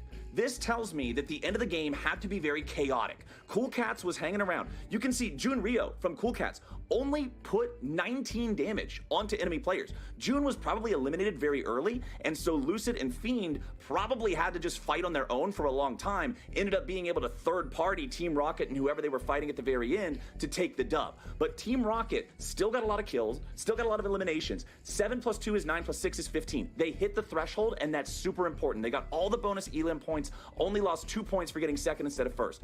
Daddy's Redhead, that's another one. Super pop-off moment here. 7 plus 7 is 14 out of 15, nearly maxing out their own elims, despite the fact that they only got 5th. They're going to get more points than Cool Cats did. Cool Cats, because of only having 4 elims in a world where you could get 15, actually didn't place as high as you would expect them to in this lobby, despite sniping a first place. Bold Saucer with 9 elims, 8 elims there for the Corpse Cafe. This lobby feels like it was a lot more competitive in terms of total elimination count compared to the previous one, as well as the fact that the team who did the best didn't end up placing first. I really like the idea of Lucid and Fiend on the Cool Cats just hiding out, boding their time, and being able to snag that first place slot because they said, hey, even if we can't get elims, we can steal away that first place spot and all of the points that come along with it. And would you look at that, they're now 5th on the ladder with 38 points. But of course, Team Rocket, as you said, Flowers, at the top right now with 58 points, a 8-point lead now over Daddy's Redhead, with Bold Saucer following right behind at third with those 42 points. These are the top 10, and we could take a look at how the rest of the teams in the lobby are acting up here, and it looks like not too big of a point differential. Well, actually, hold up. 19 to, what was that, 58? That's a pretty substantial point differential, Flowers. We're starting to get to a pretty substantial point difference. Honestly, for the teams in here, you don't really care too much about the difference between yourselves and the top dogs. They're already 40 points ahead of you. You're probably not catching them. The thing that you've got to be more concerned about is avoiding the people on the next page. If we could scroll to the next page here, we're going to take a look at what the cutoff point value is. And that's what's really going to matter. So you can see here, these teams that are down here just having 5 points, 4 points, 3 points, 1 point, whatever, these are the teams that are going to be more in the danger of being eliminated once the 2 pools get combined together and we see where everybody is. So if you're not on that first page, I think your focus is starting to shift right now, because the first page from top to bottom going to have about a 30-point difference. More than a 30-point difference is going to start to be very difficult to make up. So what I'm looking at for teams that are not on first page standing right now is the ability to guarantee that they stay in top half and they stay within striking distance of guaranteeing their participation tomorrow. I think now we have the results from Lobby B, which was the one we were actively watching in our most recent match. So let's take a look at that one and see how everything shook out because, yep, LSK, holy words I can't say on an official broadcast. Kazmah, SION, and LegitVocals, 35 out of 72 possible eliminations. What? And they can't eliminate themselves. -3. That's why I said 72. Oh, I can't do math. So, wow. That's Kazmah, 4,400 damage. SION, 3,500 damage. This squad eliminated half of the lobby. What? Flowers, look at there's nothing else to break down here. There's nothing else to break down here, by the way. Like, this squad was just supreme. I'm gonna break something down right there. Yes, LSK, Fear, huge props to the both of them. There were great fights. It was a great final skirmish to find that first place winner. But take a look at our third place squad right now.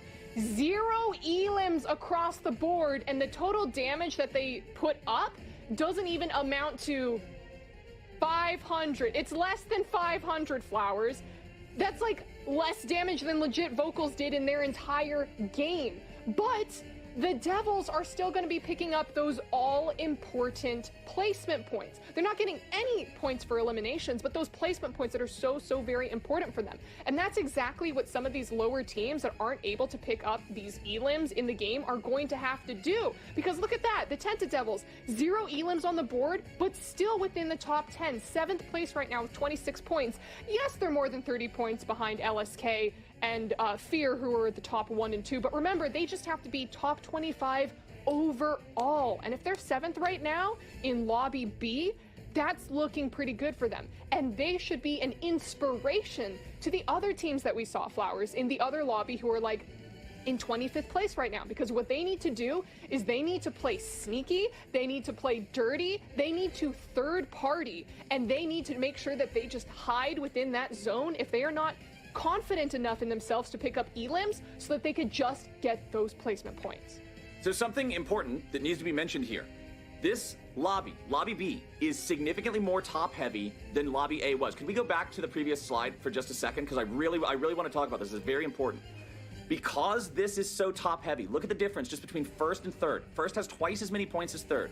Because the top 2 squads in Lobby B are devouring so many of the eliminations, you don't need as many points to sneak into the top parts of these lobbies. You don't have to get third to be competitive with the other teams around there. You can get like 7th, because 7th has the same amount of points as, like, the difference between 7th and 3rd is 6.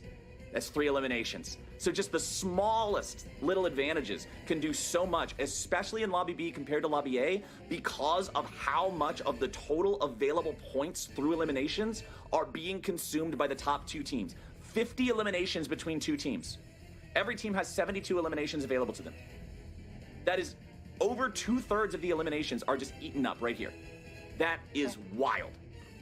They are absolutely elim thirsty. Let's go ahead and quickly take a look at the next 2 slides of teams that we have. Cactar family, 0 elims, 12 points on the board, and then our final 5, of course. Let's see, 1 point for the Hidden Leaf. They're hidden just like their elim count, Flowers. Absolutely indiscernible from human eyes. They still got time to try to bring it back. We still have 3 rounds left today. Now, the worrying thing, especially for the people in Lobby B, because of the fact that the top teams are eating up all the eliminations, is our next round, round number 3, is going to have another elim point cap, 15 elims. Past that, you don't get anything. Rounds 4 and 5 of the day, there's no cap. LSK and Fear could end up with 200 points each, and everybody else has like 14. So... But Flowers, before we start talking about round 3 and those all-important elim caps, let's go ahead and take a look at the overall standings, because would you look at that, Team LSK with those elims and that higher placement moves 2 points ahead of Team Rocket, who was our other first place for round 1, dropping into second place for round 2. 2-point differential there. Team Fear, of course, still up there with 100 points. Those are the 3 teams to beat in both lobbies so far, followed by Daddy's Redhead, Corpse Cafe, Team Reverse, and so on. Let's go ahead, because I'm getting curious now. There we see Flowers, 100 points. That's double what 10th was at around 50.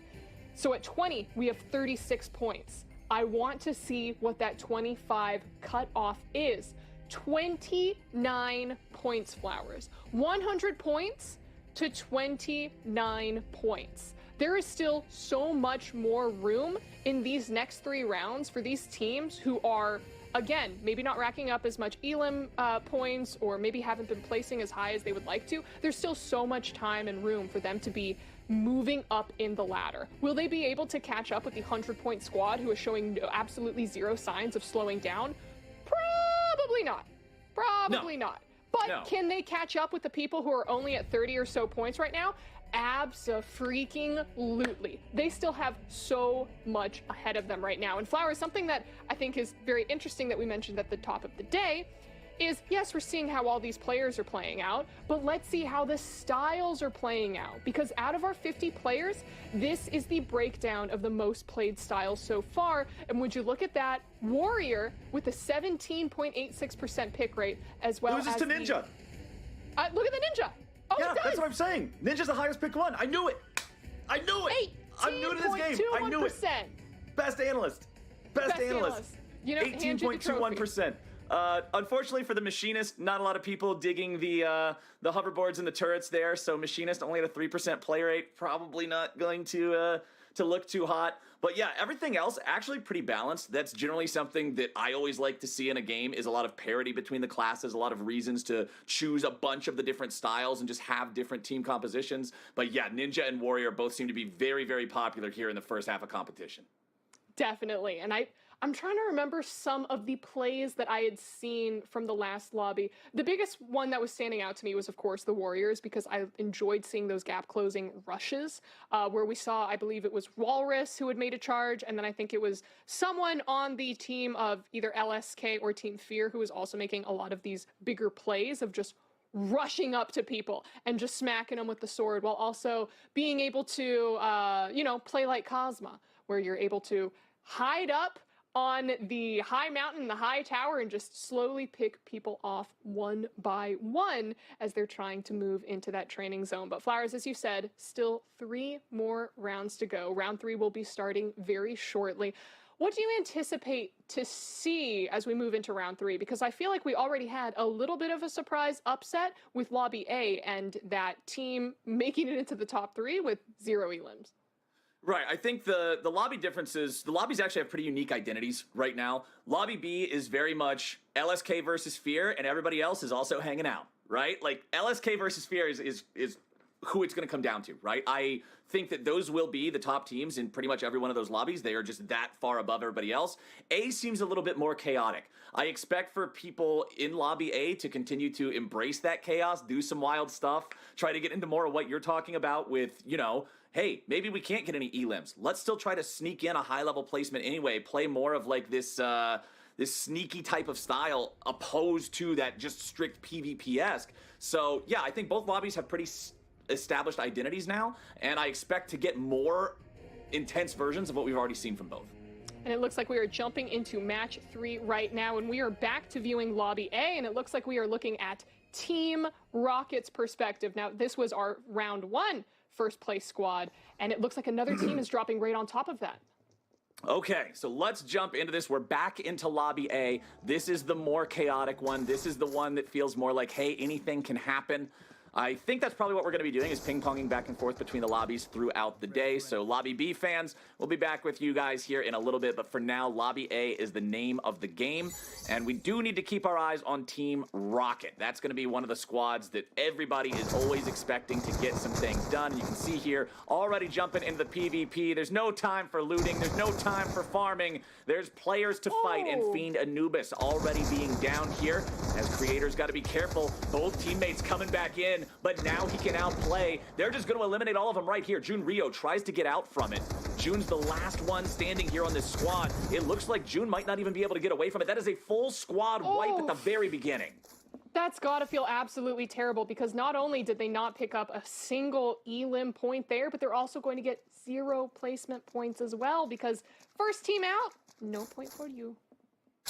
That is rough. Nicely done from Crovax and Creator and the squad, though, as now we're going to take another look at some more PvP breaking out. This is what I'm saying. This lobby is so scrappy. Everybody's just willing to go running and gunning and trying to grab a couple of them elim points here.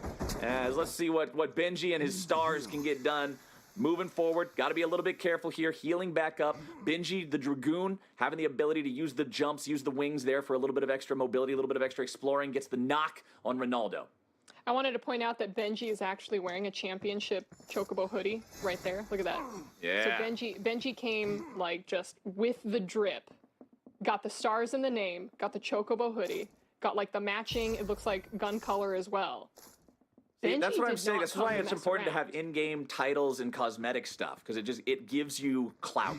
It's free Yes. clout, and clout's the most important resource. Of course, if I was playing against Benji right now, I'd be like, oh, he probably has like a ton of Twitter and Twitch followers right now. I'm not messing with him. I'm not messing with him, and I'd run the opposite direction. Unless, of course, you were on Team Rocket, in which case you're like, okay, let's just fight anybody because we're better. Because that seems to be what they're willing to do here in Lobby A. They're the one squad that, remember, when we were looking at those top 3 that have a pretty significant lead over everybody else overall, Team Rocket's the ones up there with LSK and Fear from Lobby B. So let's see if they can continue their domination here in this one. Maybe Benji and the squad can take it back off of them. You can see we've still got a very, very, very, very, very large playable area as the circle hadn't started to shrink at all just yet. Teams are all over the place, picking up their resources, trying to get themselves to a good enough spot to keep on pushing. King Groot playing the Sorcerer because you got the little wand next to his name there. Sorcerers I want to talk about because we've been seeing so much materia use, especially by the top squads when we're watching their cams, when we're watching them do these fights.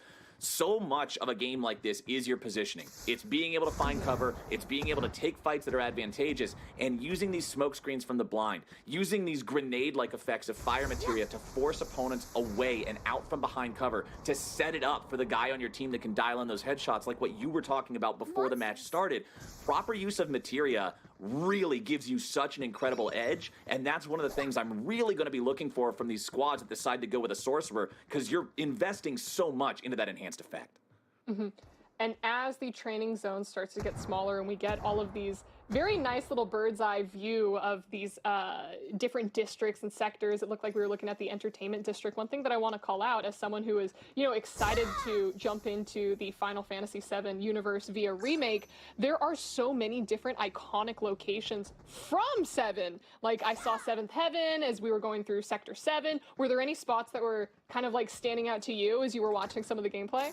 I just think it's really cool that they have all of these spots as places that you can explore here. Love the fact that we've got like the miniature version of Wuhai over there as well. A little bit of a shout out to Yuffie. So hold on now. Oh no. Do you see what I see? Oh no, Flowers. Do you see what I see? Excellent job. Thank you, camera observers, for showing us someone waiting up in the sky to bring a little bit more excitement here into our match number 3. 20 teams still left alive. One of those 20 teams, of course, Team Rocket. They would love to blast off with Bahamut. I'm sure get a little bit of extra power through that one. How was Bahamut born or created? I'm curious, so- like in the lore. I'm actually curious. I'm really curious. So I don't remember exactly. I know some of the Final Fantasies go more into the lore of the summons, aeons, eidolons, whatever they have different titles in like every game. Some of them go more deep into the lore of what they are and how they came to be. Others don't. It's just like, hey, they exist. Nice. Elim coming out there. Apple Cider 750. Going to be taken down. Going to be eliminated. And that's another one in Team Rocket's trophy case. I don't know who stops Team Rocket here. Really, I feel like it's going to have to come down to what you wanted to see earlier, Ovilee. Some sneaky shenanigans, some backstabs.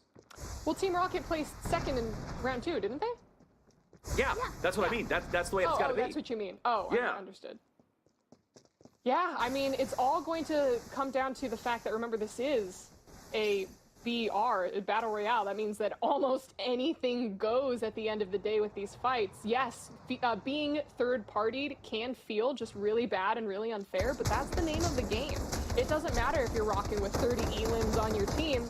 You have to be the last one standing if you want to take that first place placement. Well, Limitless will not be the last one standing here, at least not without a revive. Team Rocket getting the kill on that one, and I remembered how to read Limitless's name, despite the fact that it contains numbers and dollar signs, which made it hard in the first time. So, at least we're making progress in terms of the reading comprehension here for me, as Leralt, oh no, this is bad news, Bears. Leralt has already got both of his teammates down. He's trying to be the one that can save the day, sort of perform the reset here for these guys and get them all back to fighting shape. But they're looking to finish him off. Team Rocket does not want to allow this to happen. If they get this kill, that whole squad's gone. I wonder if there's a meta where Creator allows Leralt to live and revive so that Creator can get more elims from taking down the teammates after they're revived. Is that too meta? I don't know. I'm not actually sure. I don't know if you could end up trying to make it go that way, but it doesn't look like Team Rocket wants to make it go that way. It looks like they're much more concerned with just eliminating one of these squads right out of the gate, and there it is. Okay, that is the elimination coming through for Team Rocket yet again, guaranteeing that three-man squad is taken down. If I remember correctly, that squad did pretty well when we watched this lobby in round number 1, so they probably recognized, hey, this is some of the tougher competition. This is one of the squads that'll probably make it later on. Let's just go ahead and take them out early while we have the chance, and I usually agree with that line of thinking, as we've got more PvP breaking out now. Oh, George, it is not the summer of George here today. He's out of the picture now, eliminated, as Dante and Vgraph and Nox keep pushing forward. I do agree with you on that strategy of, hey, let's try to take them out if we have decent gear right now. Maybe they haven't found the gear that they want. So as it's very much in the early stages, let's hope that we have the upper hand and then just try to take them out early before they can scale. Yep, sometimes you got to go for the chaotic play, right? It's again sort of what I was talking about with expectations in the previous lobby. You can generally get a feel for the team that is expected to win. And if you're the team that is expected to win, that means you're also going to be the target for more wild, chaotic, hold on, what the heck is going on here type of plays from your opponents, because they know that they're not going to beat you in a straight-up fight. They've got to do something creative. They've got to do something clever. Nox DM healing back up here, continuing to try to fight through this one. Nox playing the Monk, which we haven't seen a whole ton of play out of this style either. Going for another heal here, but also getting rushed. Nox going to be downed from that one. Notice that Dante also in a down state. Means it's Vgraph, and he's the only one who might be able to save this team right now. Creator also downed, going to be eliminated there. So Team Rocket losing a player, going to have to find a revive station to get him back. Yeah, and that was actually a pretty good fight on the side of Nox and their team as well, like really holding their ground against the lobby leaders. So, giving credit to where credit's due, it was a tough fight to go into, and at least they were able to take one out. But, of course, at the cost of 2 of their own. Hey, Vgraph, this is the guy that you want to still be left alive, though, right? He's a warrior. He's got your dash ability. Like, this is the dude that you want to be the hero, right? Nah, man, he's got the what is it, the Shinra core mask on, right? They're the enemies right now in Remake. Okay. They keep trying to shoot me.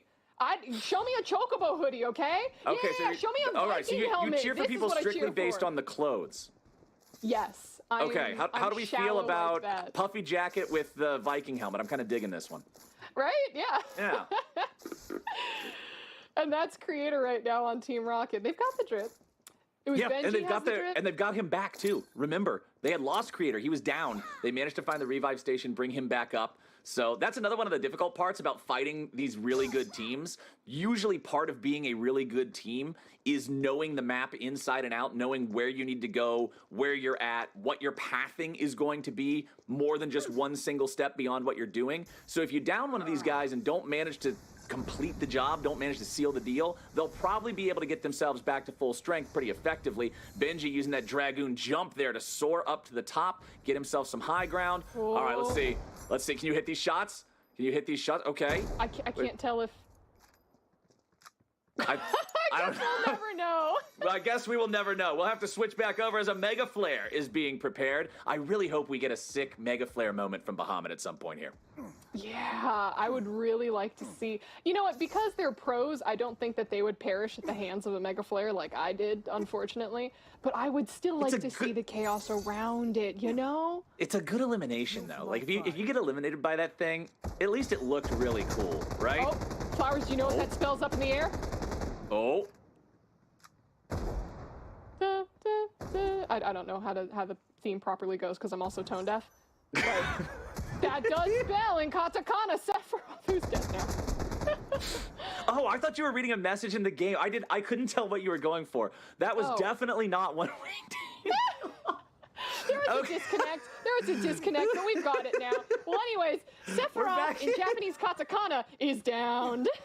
Okay, all right, we're back. I lost the plot a little bit there, but we're good to go. And now we're getting into a little bit of battle here. Let's see what we got inside of this one. Is anybody actually going to show up and try to fight these guys? It looks like we've got a couple players on the outside of this building. Buildings, I feel like, can sometimes be a trap in games like this because it can feel good to be inside the building, have control over that area in case somebody comes in and tries to get you. But if too many people show up, all of a sudden you're the one stuck on the inside of this thing having to fight your way out. As, okay, the hoverboard here for Shadow Marine. This is one of the things that you get for playing the engineer class. Remember, this is the one that only had about 3% play rate so far, so there's a reason this is the first time we're seeing it. It is the underplayed class, but the hoverboard's pretty cool looking. It is pretty cool. You got kind of like the two jet engines sticking out from the back, propelling Shadow Marine forward. And you know what? I'm digging the fit. I am very much digging the fit. And now it reminds me a lot of Renoa from Final Fantasy VIII. I feel like it's the Renoa outfit. I don't know if that's intended or not, but it very much gives me Renoa vibes. It's mostly the blue. Maybe. I mean, there's a lot of Final Fantasy just like vibes and cosmetics and stuff just in the game so far. So I wouldn't be surprised if maybe they took inspiration from that. These guys fighting the neutral monsters here, or are they... Oh, okay, hold on. Okay, they're just going to use... Oh, what a great... Never mind, that's fine. Okay, PvP breaking out. The neutral monsters are no longer the goal. Instead, they're going to be seeing who they can find here. There's... Okay, nice Elim. Creator out shooting yet again. Team Rocket. They got good aim, man. They got good aim. They just don't miss, Flowers. And I really did enjoy the blizzard being thrown out on top of that pipe, being able to not only deal damage, but also just slow down their enemies as they were trying to run away, get out of there. Just makes it really easy for them to take them down. As X-Blade caught outside of the wall, making himself an easy pick for Creator. Good shooting coming out from Creator there, landing those. There's the elimination to follow up the knock. You can see it coming in the elimination feed on the left side. Honestly, lots and lots and lots of dudes hitting the floor right now as firefights break out in a few different locations. We got 3 different teams embattled here right now, right outside of Corneo's mansion. We'll see if they can keep this going or who's going to be the first to break ranks and retreat, try to get away from this one. We've got a knock on Bartimus over there. Looks like OG should be able to finish that one off. That'll be another kill over to the side of Team Rocket as they continue farming up these points and moving up the ladder in placements. 15 teams still remaining, but only 31 players left. Means a lot of these teams are missing players. And as the zone slowly starts to close in, it looks like we have 2 teams right next to each other outside of the border. So we are going to see some sort of a fight as Olmus takes down Sentinus on the Elim feed, and Padawan takes down Olmus. Look at that.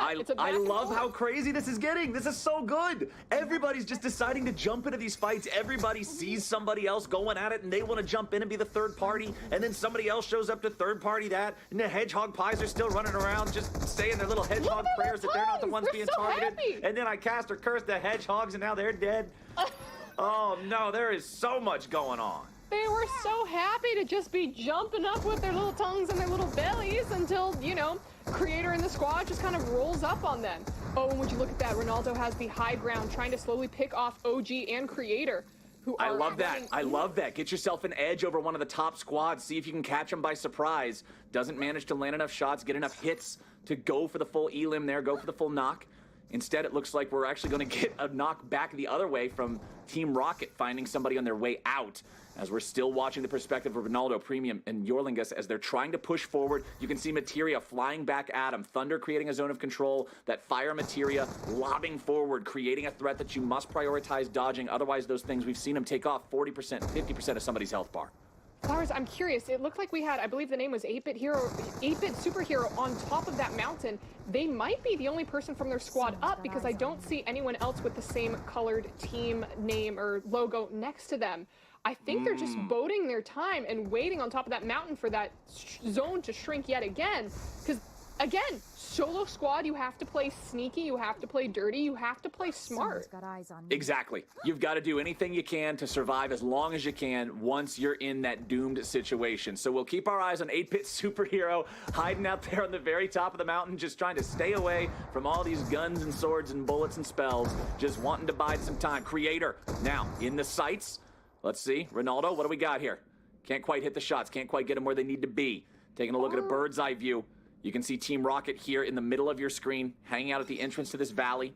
Over on the other side, as the training zone starts to shrink yet again, means we're going to be forcing out some player movements once more. Ronaldo's still just looking to snipe here with this, is playing the Ranger class, so does have not only that scan ability that you were talking about earlier, but remember that Rangers are not subject to the same bullet damage fall off at long ranges that other classes are, so generally lends itself to wanting to play this long range sniper style.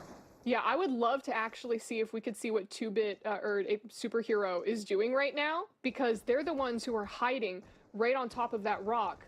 And I'm curious if they're going to be moving. I think they're player 31 in that northern corner right there on top of the mountain.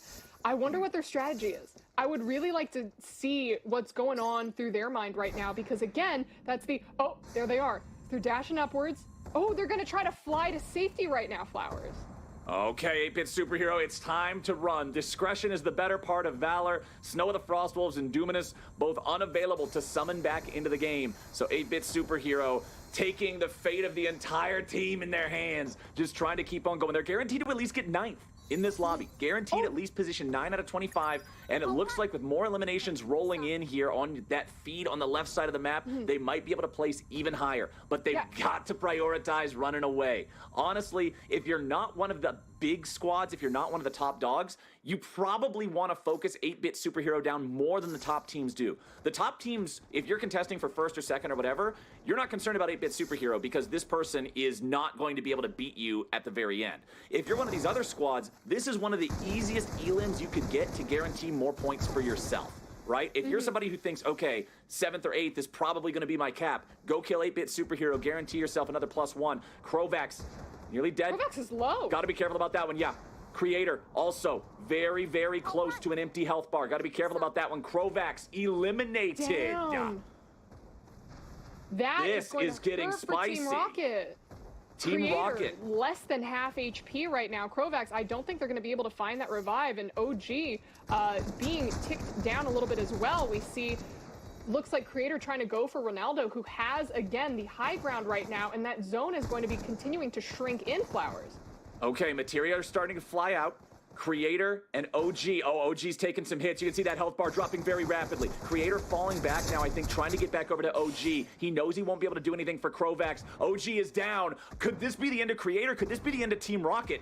These guys might go out at 6th or 7th. It's all up to Creator. If I'm anybody else in the lobby right now, I'm dropping what I'm doing and I am gunning for Creator. You can eliminate this squad right here. He doesn't have a lot of resources. He's got 1/3 of a health bar. He's not in any shape to be able to defend himself. Everybody else needs to smell this blood in the water and get chomping.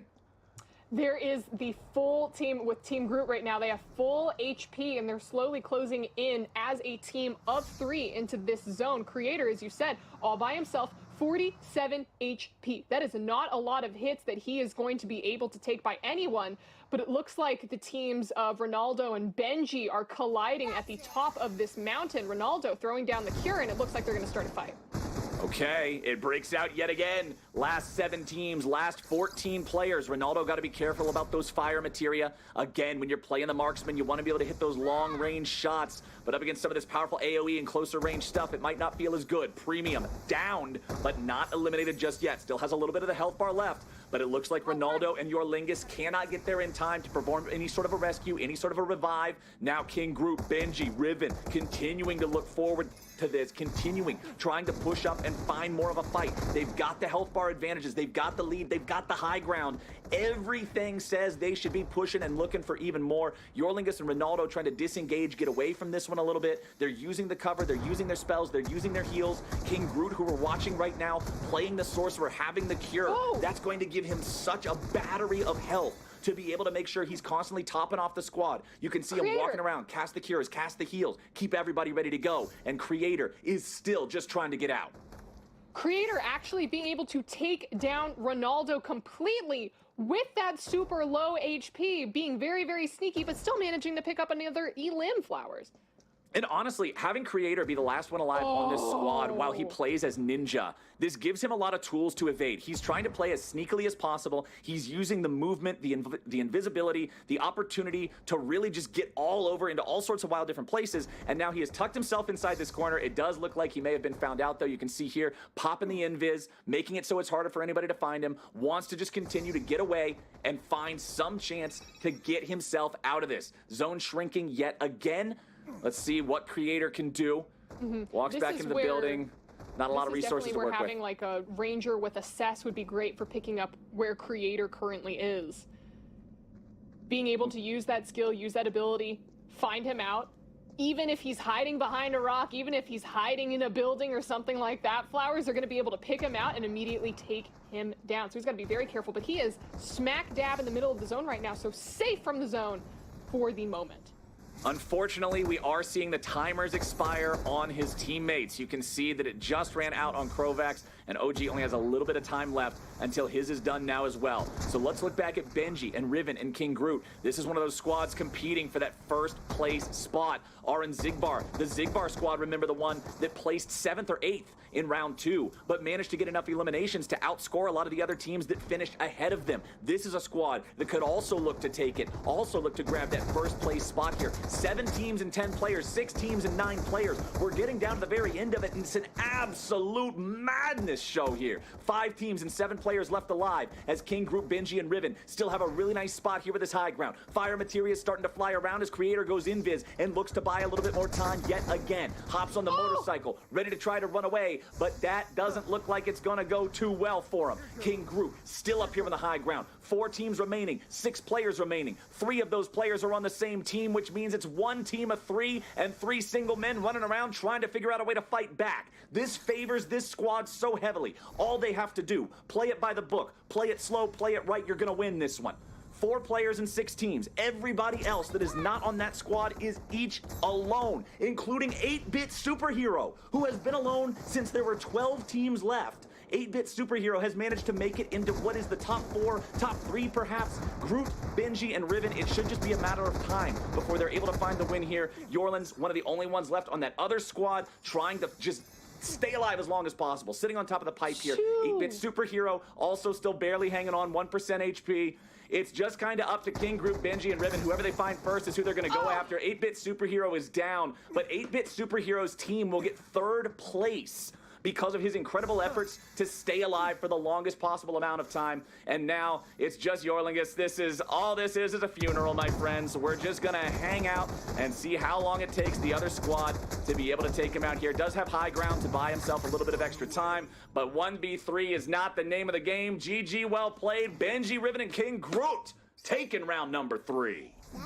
Look at that. I told you that he was a star at the beginning of the round, and with matching championship jackets for the entire squad, Flowers, of course it had to be their victory for that 3rd round. But what a chaotic way to end that round there, Flowers. As you said, there was 1 full team of 3 and a bunch of single and potentially very, very scared other players. I did want to point out Bit, because they were around and alive for the longest time. Something, I think there were, what, 9 or 10 teams still available? It was a long time. A long time.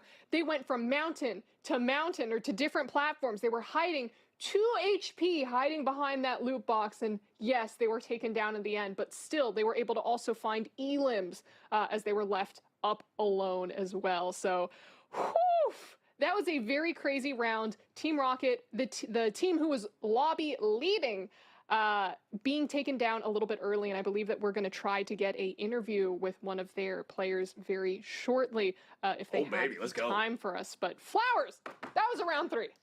Yeah, that was around 3, and I honestly was really excited by the way that it went. I said that Lobby A is going to be the more chaotic lobby. I expect it to get even more and more so as we go on. You pointed out how you wanted to see more teams that may not necessarily be racking up a ton of elims continue to try to just play sneaky, play smart, and find higher placements.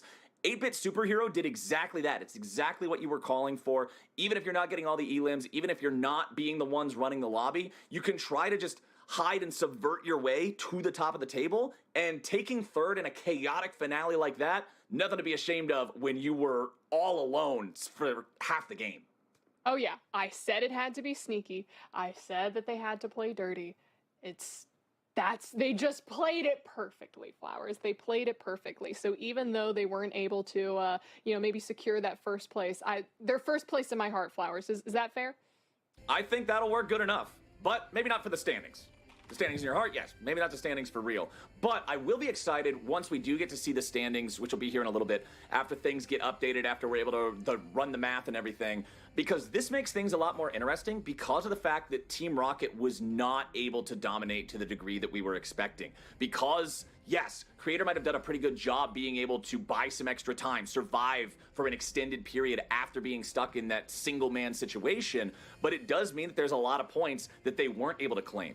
And this also means that for Team Rocket, in comparison to the 2 big dogs from the other lobby, right?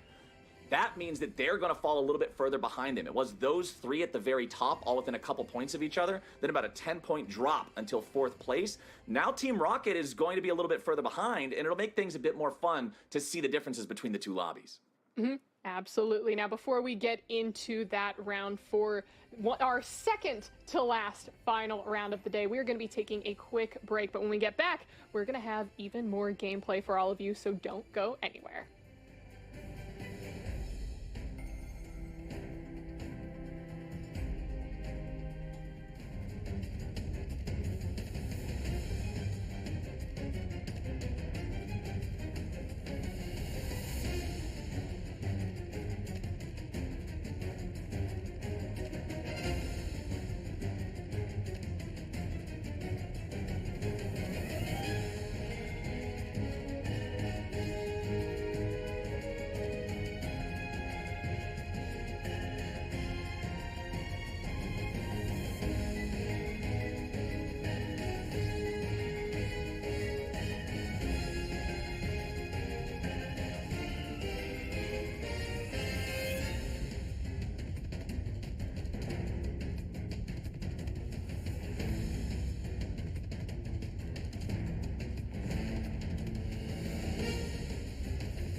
everyone, and welcome back to Final Fantasy VII, the first Soldier North American Championship. I'm Ovilee, and I've got CaptainFlowers with me, and we just watched 3 amazing rounds of gameplay, and we still have 2 more matches to go. Now, we were able to just watch Lobby A on stream, but during that, Lobby B was fighting for their lives off stream as well. So let's go ahead and take a look at the highlights from that match.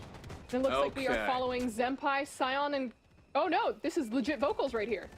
Yep. So this is one of those squads that we want to keep our eyes on all the time. You can see here Captain Tingler and Darthson coming in, trying to get a fight going, despite the fact that they're down 2 versus 3 compared to most of the other squads. Still, Kazmah, LegitVocals, SION, Team LSK been running the lobbies, topping the elimination charts across both lobbies very easily. Kazmah actually getting down here. You can see the Ifrit showing up once again, running amok, causing a lot of chaos as SION gets eliminated. But now we're going to jump back over here. ZemPai, Kody, and Vodoke. This is one of the squads that was also competing towards the top of the table, but now their health bars are going to be severely limited. Captain Tingler now knocked down here as well. This lobby went absolutely crazy. That's an upset, Flowers. That is an absolute upset. We saw Team LSK get absolutely destroyed, and I'm going to be honest with you. I had a little bit of a spoiler. I saw, I think, LegitVocals in the chat starting to type, okay. Oh man, I think I made a bad call. So let's go ahead and take a look at the final score screen of Lobby B for that game and see where everyone ended up. And would you look at that, Flowers? Fall Guys, our first place squad with only 8 kills on the board. Chaos Bringers with 7, potentially a little more. It looks like we're missing a name. And Tyler H Fan Club with only 5 kills on the board? What's going on? Okay, so let's jump into this. Let's not just look at eliminations because those numbers can be a little bit deceptive. Let's jump into the damage. Damage dealt's going to tell a very big story here. Damage dealt for Fear this time was chart-topping far beyond everybody else. 2,000 plus 1,600 plus 1,400, 5,000 damage across this team. Remember, Fear is the one that has been in second place, closely behind LSK the entire time. LSK not only coming in 8th, but also just the 7 eliminations, nobody clearing 1,000 damage across the squad. Definitely not a performance on the same level as what we saw from them in the first 2 games, where Kazmah alone in round 2 had 4,400 damage.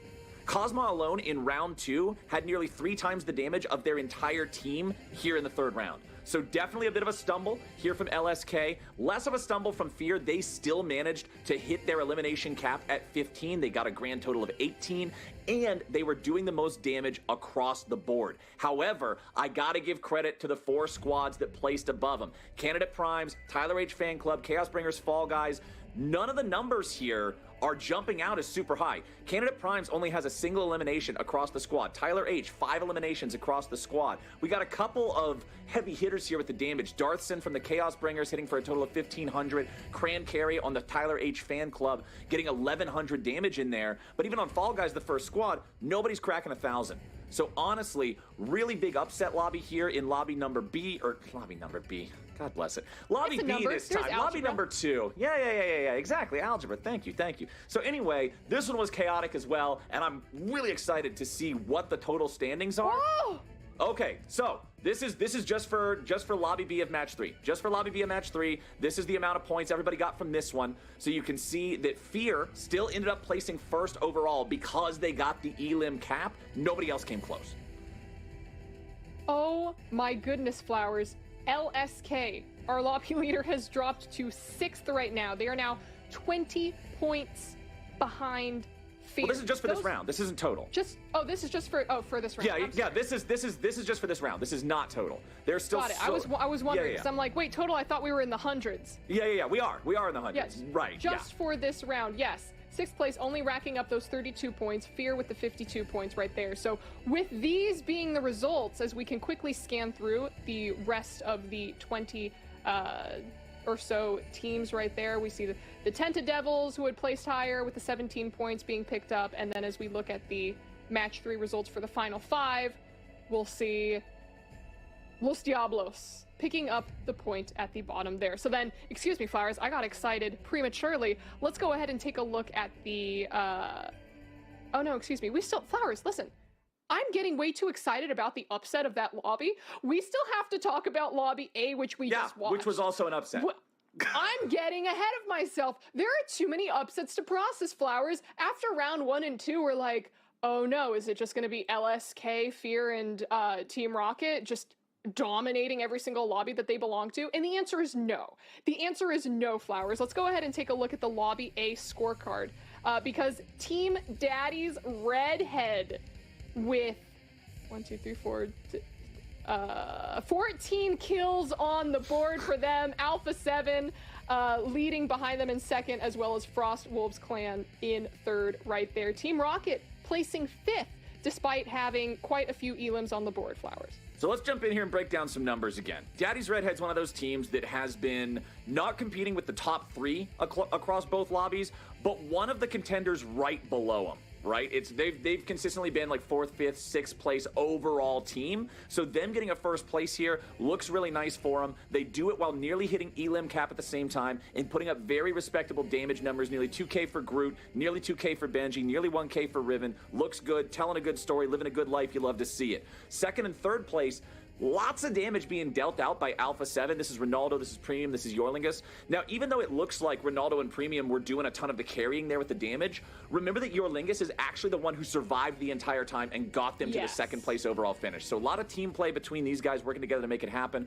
Frost Wolves Clan, this was 8-bit superhero just hiding out the entire time. You can see they did a grand total of 250 damage across their entire team for the whole game. They weren't topping charts, they weren't making waves, they weren't like learning the name, they were surviving, but that was enough to get them a really good placement. Infamous, not a ton of damage there either, but still managed to survive down to the very end. Team Rocket still having really high damage numbers despite a lower overall placement, so they just got themselves into a bit of a bad situation. They were still playing really well, still managed to hit elim cap. They're the only squad in this lobby hitting elim cap, but I still think our dark horse here in lobby 1 is the Zig Bars. RN, Parasite, and Z, even when these guys are not placing at the very top, they're always getting a lot of elims. 11 elims for these guys. This tells me this is a very good squad. This is a talented squad, but they're just saying, let's go in. They're always taking fights. They're always ready to PvP. They're probably their own worst enemy. With elim counts like this, but never placing higher than like 7th or 8th, I'm guessing they're just always bloodthirsty. They're always looking for the next conflict, and it ends up being what punishes them. But still, good eliminations coming out from them, and I still expect them to be close to the top of the overall table as well, probably around that 5th, 6th, 7th spot. Absolutely. Well, with this end game score, let's go ahead and take a look at the Lobby A results for match 3 so far, with Daddy's Redhead at the top, 58 total points for them. Team Rocket still picking up 52 points. Alpha 7, 46 for them as well. Everyone being able to pick up quite a few points, which, again, as we eventually look at the overall standings, like, these are all going to add up, as that was our middle marker of today's matches so far. There's still 2 more rounds left that we have to play through, where our teams can continue to rack up these points. But again, 2 rounds seems like a lot, and also a little. Flowers. So before we go any further in, of course, we will have our full rankings, statistics, Excel sheet, whatever you want to call it. We're going to have that full thing to look at, and I'm really excited to jump into that because there's going to be a lot to check there. There's going to be a lot to see where everybody's shaking out. That was the most volatile round so far for both lobbies. So there's definitely going to be some shakeups. Again, I expect to see some of the squads like the Zanbars, like Daddy's Redhead, like these guys that have not been in that top 3 conversation in the first 2 rounds, trailing very closely now. And then I want to see that top 3, how that sort of shook up. Because again, all of them were maxing points in the first couple of rounds. They're all just hitting elim cap. They're hitting either first or second. The points between them was 2 or 4. Things are going to be a little bit more shook up now, and it should make the top of the table feel a little bit more approachable to these slightly like 1 tier lower teams that we're sitting in your 4th, 5th, 6th, 7th spots. Then are you ready, Flowers? Are you ready to see the overall standings? Let's see it. Jump in. Let's go. Let's go ahead. Let's see the overall standings of all of our teams so far and how all of the points shake up in Team Rocket. Even though they dropped a bit in the standings, still at the top of the day 1 leaderboard with 154 points. Team Fear tagging behind at just 152, 2 points shy. And would you look at that, Flowers?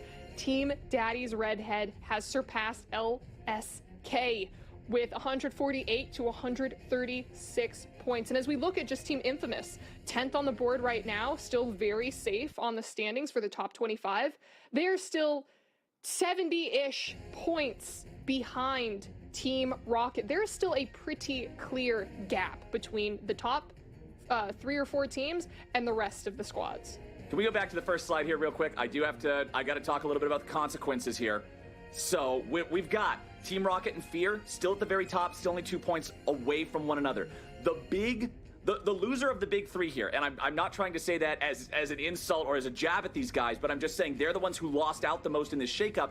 LSK fell away from that tight pack at the top. They're no longer within a couple points of their opponents. They're going to need to make up about a 15-point difference, but we're now moving into round 4. We're now moving into the point of the tournament where the elims are not capped on point value. LSK is the squad that has broken 30 elims in a single game, and now they have a reason to do it again. Again, and as we look at the 11th through 20th, I want to see where that 25th cutoff is, because remember, only the top 25 teams are moving on. 48 points right now is where the Frost Wolves clan is. Only 1 point above We Are the Night, or excuse me, We Are the Light. But Flowers, those were the results after round 3. We need to get into round 4, Flowers. I am very excited. Match 4 is starting, and we are back to watching Lobby B. And would you look at that? We're looking at Kody, Zempai, and Boo. Okay, let's see what these guys can do. Let's see how chaotic this one gets. Again, LSK on this one's going to be out for blood. They got knocked down a couple of notches. Yes, they're still in 4th place overall, but being 16 points out of 1st place is going to feel really bad for a squad that has just been absolutely smurfing elimination numbers so far. I'm expecting this to be a bit of a comeback game from LSK. I'm expecting them to play smart. I'm expecting them to go for every single elimination they could possibly find to guarantee that they're right back up there at the top, competing with Team Rocket, competing with Fear. But of course, Fear is in this same lobby, and I want to see Fear bring it to him. Fear now has the opportunity. In the first 2 rounds of this competition, Fear played second banana to LSK. It was LSK getting the gold. Fear, hey, here's silver. You guys hold that. This is Fear's chance to keep them behind. This is Fear's chance to maintain control and maintain a lead over LSK as well. Second banana indeed, as we see a fight between Lil Satoshi and Boo break out, and Lil Satoshi jets off on that motorcycle as Boo takes down an enemy in front of him. Lil Satoshi coming back around and started to throw fire down. I love the use of the fire materia. I can't stop praising it enough, forcing your opponents to move first, especially in a game where you can punish so easily with the powerful ranged weapons. There we go. Vodoke going to be knocked down on that one, but Lil Satoshi and Nixtalia have also both been down. Kody and Zempai coming up to help their ally. They'll step into the smoke. They'll go for the reses. They'll go for the save. Just try to pick him up, get him all out of here. Vodoke should be able to be revived here pretty easily. There it is. Okay, heals coming out now to bring him back to full. They've recovered well. That's one of the things that I think can really separate the better squads from the worst squads in these competitions. The ability to recover after something goes wrong, not depend on having to take somebody all the way to a revive station, but set up proper smoke, set up proper healing, and find a way to exfiltrate that battle zone. Flowers, I do have the messages from Vocals during that last fight during that last round where he said that a lot of things were going wrong for him in the squad. He said that he happened to just make a bad call that cost them game 3, something around Ifrit. I guess Ifrit came down and just kind of wiped them all out. So that's definitely something that I want to keep my eye on as we move into round 4. Will they make the same mistake, or will Ifrit be making another appearance? I mean, I just love the fact that he's saying, hey, that's my bad, that's my call. That's super good for team comms, recognizing the moment, playing around it. LegitVocals, however, is downed. This is one thing that SION and Kazmah are now going to have to protect. This is what I'm talking about. Be able to exfiltrate, be able to outplay. LegitVocals still recovering here inside the building. Okay, they've put themselves in a good position here to let him recover. Revive coming out now. Should be able to get back to full HP. That's what I'm talking about. Protect your dudes and get them back up. Good stuff. Looks like Kazmah has just taken down a couple of these random monsters, little drones, picking up and collecting whatever materials and resources they need to continue to just build themselves up, as we're still very, very early into the game. Still 53 people remaining, still 20 teams alive. Okay, everybody. Just kind of chilling right now. Not really a whole lot of teams super close to one another, it doesn't seem. We've got We got this squad here, seeing maybe if they can find an opportunity to engage their opponents. But it's one thing that you always got to be careful of, especially if, you know, you have stuff you could be looting, the other guys have stuff they could be looting. If you engage in a fight, if you opt into a fight, everything has an opportunity cost. So you are now fighting instead of picking up the loot that is around you, while also leaving yourself vulnerable to get third-partied if somebody else shows up in a game that still has 20 teams. By the way, I don't think you probably recognize this since he's not in the remake yet, but the costume being worn right now by Dag AHD is Vincent Valentine's costume from Final Fantasy VII. And knowing your affinity for different characters in games and anime and stuff, you would absolutely love this character. I think he will be one of your favorites in the entire Googling world. So, Whoa! yeah. So I figured you would probably be a Vincent fan, but that's the Vincent Valentine costume right there. That one's always pretty sick. I always get a kick out of that one. He's one of my favorite characters in Final Fantasy VII as well. I think he's got a really cool individual storyline. Maybe one day we'll get to see some Vincent in the Final Fantasy VII First Soldier world as a cameo or something like that. But at least for now, we've got his costume, and for now, we still got 19 teams hanging out and competing. Mako Crisis finding a knockdown onto Azar Halon there you can see in the feed. Squall Leonhard getting knocked down again. Not having a great time here. Azar Halon going to be eliminated there too. It looks like Mako Crisis keeps on pushing things forward. Oh!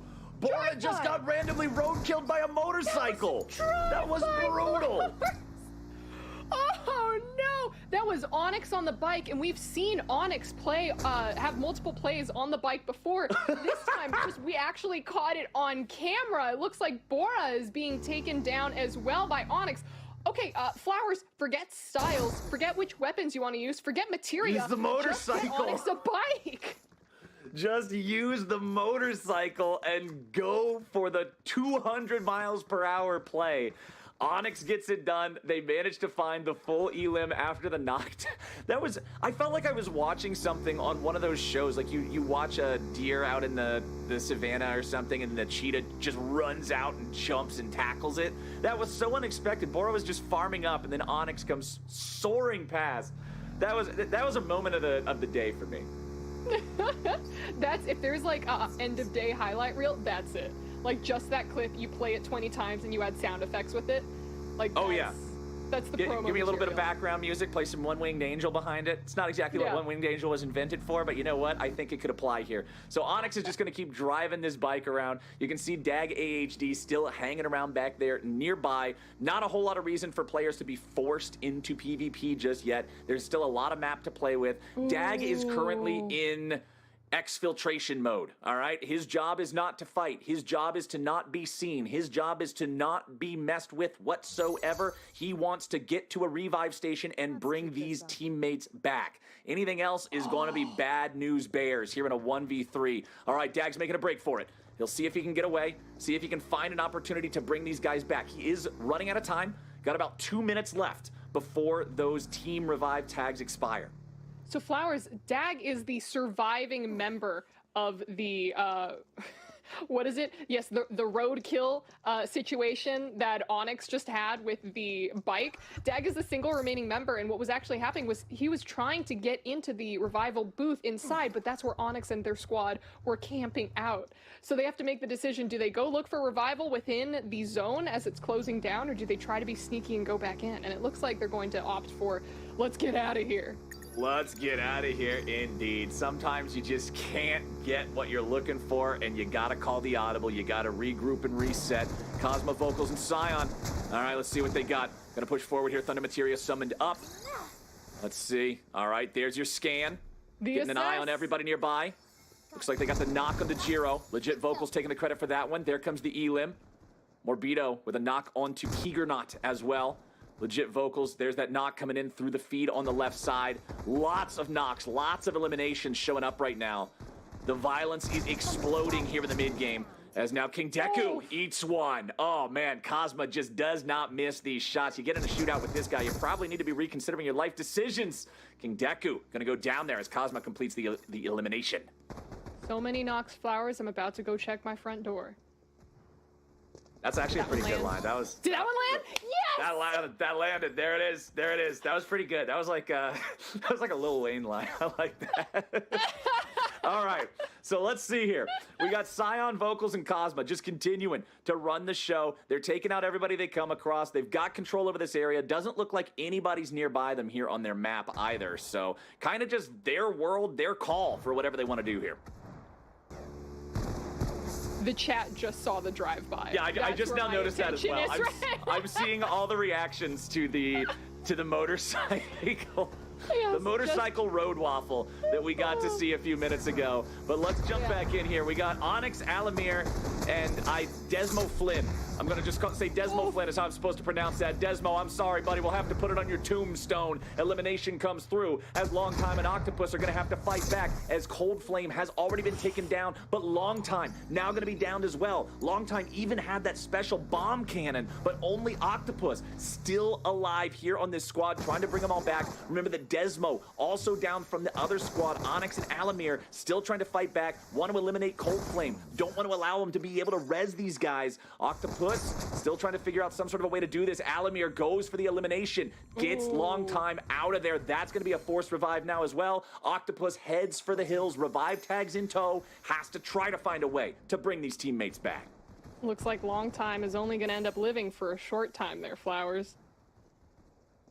Okay, that one, I'm just going to keep trying to come up with You're just going to keep doing these, huh? You're just going to... I'm going to keep doing as many one-liners. Breaking these out. Okay. All right. I'll try to be more expecting of those coming in. As Desmo's still down on this squad, but they still got 2 left. So they aren't completely in no fight mode, but they would still rather avoid these conflicts until they can get their third man back on screen. Still just a constant elim feed on the left side of the screen over and over and over again. The PvP is never stopping here in round number 4. Remember, rounds 4 and 5, there is no cap on the amount of points that you can get from eliminations. So if you can pop off, if you can do what LSK did back in round 2 and get, what was it, 32 eliminations, that's 64 points right there. Flowers, I think the one thing that we failed to point out, and this is probably one of the most crucial things in the game so far, is that Onyx is off their bike. Yes, no motorcycle for the motorcycle master. Very, very important stuff. Phase 3, says the game. Remaining candidates 39, so just about at that halfway point as Onyx with no wheels has to get out of the scopes of SION. Does not want to be caught here as the victim in the long-range engage. Look at how many teams are far outside the training zone right now, all the way towards the train graveyard, I believe. It looks like we have a squad of 3 people. They have a lot of ground to cover to make it back into that training zone. And something that might happen again, and we're looking at Kazmah right now at their POV, another team could potentially just set up shop right outside or right along that border of the training zone and just wait for people to come in. And it looks like Kazmah has taken Onyx on the bike on by himself, as well as Alamir. Where did Onyx go? We don't have eyes on him right now. You have to be careful because he might sneak up on you with the bike. Onyx going off to the side. But yeah, a lot of people are going to be coming up through that southwest area. There's going to be confrontation before they even get out of the training zone. And that means Alamir gets down now. Lots of pressure coming out from Kazmah, Vocals, and SION as they're looking to stop these guys. Onyx hops back on the bike and gets out of town. Not looking to keep this one going any further as the Thunder Materia keeps raging off to the left. And that's Kazmah and SION's signal to join back up with Vocals and keep looking out for these guys that are going to try to be making it back into the safe zone. Try to be avoiding not only the incoming storm, but the fact that you've got so many players in the same place that'll all be colliding as they make their way to safety. I want to see more elims go down right now, Flowers. I want to see more bike elims. I want to see a couple more fights. Right now, everyone is kind of like positioning themselves to start that, what is it? Pilgrimage into the training zone right now. Get a little Final Fantasy X reference in there. I can respect that. Okay. Yes, that was completely intentional. SION downing an enemy right now, trying to take down the other Squall as well. Bold is hiding up in the rafters. I'm not sure if Kazmah sees him right now, but Bold is now trying to jump down to help out his 2 downed teammates, but it doesn't look like he's going to get there fast enough. Squall goes down as well. Squall down, and Kazmah is unafraid. Immediately turns his rifle onto the other nearby target in Bold cancel. Bold's going to be down there. Should probably face elimination shortly thereafter. Kazmah so very effective on this rifle as the zone continues to shrink. We're down to 15 teams out of the 25. Every time our camera pans over to Kazmah and Vocals and SION, they're always getting elims. They're always pushing forward. They're making life impossible for everybody they come across. I'm curious to see when we view their POV next, just to see how many elims they've got up on their board at the moment. Oh, it looks like a couple people just got revived as we see the player counter go back up to 40, even though we still have the remaining 15 teams. 3 elims, it looks like, on the side of Vocals as they try to take down this bomb. Remember, we also got to see the special prize from the bomb a little bit earlier. Somebody did have the bomb launcher, but unfortunately was immediately downed after the fact, so we didn't get to watch a whole lot of it. I was hoping that another bomb launcher would show up here soon so that we could get a little bit more of that action. I know the unique guns that come from special enemies, special drop situations in this game can be a lot of fun if people can get control over them, but right now LegitVocals is just headed up to the high ground. Wants to be ready to look around. Remember, this is the part of the map that the thing is currently shrinking towards. That means that this is where everybody's going to be moving up to, and so they should have a good opportunity here to get a vantage point, find some guys, but they already find Azar Halon waiting for them with a teammate up here at the top. Looks like the 40 went down to 37 again, as it looks like Octopus is able to down someone, and Kazmah finding Osmar as well, and Flowers. There he is. Come on, somebody go after him. Come on, somebody go after him. We need to see him at least once in this tournament. Come on, somebody go after him. I don't think anyone's gone after him yet for today, at least not that we've seen on stream or on camera. This might be the first time that they're kind of forced to face him, and no, it looks like Vocals is going to turn tail and run. No, I don't think we're going to get him anytime soon. Unfortunately, Vocals, SION, and Kazmah have their eyes set on one thing and one thing only, and that thing is victory over their competitors. Every time somebody gets in their sights, they're going for the fights. They're making it happen. Bahamut's still hanging out up here. Look how cool he looks. Don't you just want to go fight him and earn his power for yourself? Unfortunately, the answer to that question is no for everybody in the lobby so far, so maybe one day. Maybe one day. I would be a little intimidated because usually when you look at monsters with that would you consider him a dragon type? Is he a dragon type or is he? Yeah, he's the king of the dragons. That's pretty much he's the king of the dragon, yeah. So he's got kind of like that dragon look, but it's also kind of like that skinnier, more not humanoid-ish looking. Either way, I'm intimidated. I'm just intimidated by him. Yeah, he's super cool. That's why I'm hoping we get to see him, but we'll have to just wait and see as we're back on SION yet again, seeing these guys approach towards JD Miller. Let's see what JD can do to deal with the squad that nobody else has found an answer for thus far today. It does appear that JD is alone, so I think the best course of action is for JD to...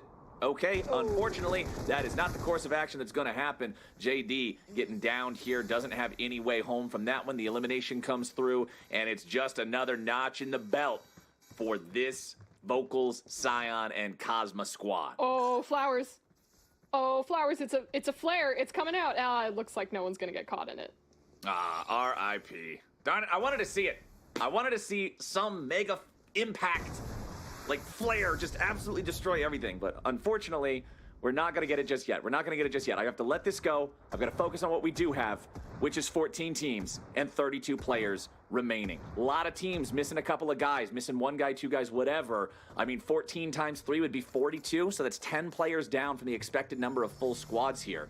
I'm excited to see how the squads that are downed are going to manage to outplay this, and I want to see if the squads that are still at full power are able to push that lead. The circle is getting smaller. We're getting closer and closer to the point where you're going to have those larger chaotic fights if there's still 14 squads left as that circle shrinks. So I expect to see the ones that are more aggressive, that generally are looking for more fights, to continue looking for them even more ferociously now. Yes, and speaking of reaching full power, Onyx is back on the bike, and we did have an Ifrit somewhere on the map. Not visible to us right now, but we did see the notification pop up that Ifrit is going to be making their appearance somewhere in this game. All right, we'll keep an eye on where that gets dropped, how that gets used, see if it ends up being able to change the course of any of these fights. Phase 5, my friends. 33 candidates remain, 14 teams. Supply drop is on the way as Vocals gets into some warrior-themed combat here. Just running around back and forth, seeing if you can pick one up. Gets the down onto Alamir, and there's not a whole lot else to it. Pretty easy to just slice him and dice him up with that sword. Secure the elimination. There's a Chocobo blade from earlier. Oh, you're right. Yeah, you know, I do appreciate this squad's, what is it? Dedication to matching. Because I believe all of them are wearing Chocobo-themed hoodies, and I think all of them are different colors. We have a blue, we have a yellow, and then the other one may be red? I'm forgetting the other one. Sorry, what was that you were saying? I was replying how much I like Bahamut to somebody in the chat.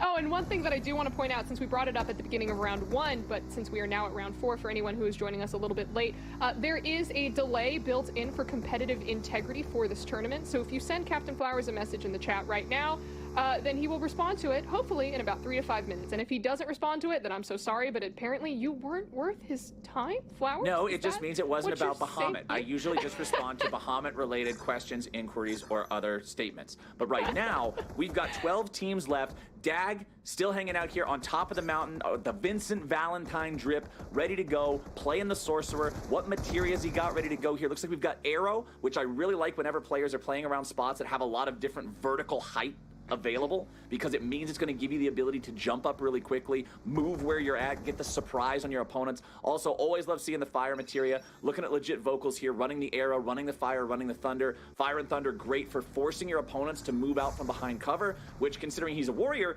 gives him then the opportunity to close distance and get it done. You can see the fire and thunder both being thrown out there, creates that zone of control, allows him to fall back a little bit and reassess how he's going to play this. Well, it looks like Cold Flame is trying to shoot down Vocals as Vocals goes for a quick heal. Cold Flame, though, gonna get knocked. And Octopus is hiding behind the rock, but with the assess, there is no hiding from that Ranger. Octopus tries to jump out and glide out, but there's no way that SION is letting them run from long range, from downtown, taking out the competition. The snipe gets it done. The Dragoon power looks so cool when you can jump up into the air and try to glide away and escape from it, but unfortunately, you glide very slowly. So if your opponents have a good long-range rifle and they're able to dial in their aim, it's pretty hard to get away with it, even if you do have that skill. But we're down to the top 8 teams. We're down to the part of the game where it's going to start to get a lot more PvP heavy. Orange squad, you can see here on the map, 54 and 56, moving around very quickly. I'm assuming they're both on bikes. I think that's the Onyx team, and they've just resigned themselves to being the biker boys. Did you see 57 on the map? That's a single player, and it's a single player who's, I'm assuming, is just hiding behind a... Is this? No, this isn't 57. This is Almond Walrus with Hazard Zone and Cran Carry. This was one of the other teams that we were watching in the previous round, and really commending just how well they were playing. Almond Walrus especially being able to gun down his enemies as they were trying to run up the hill towards them.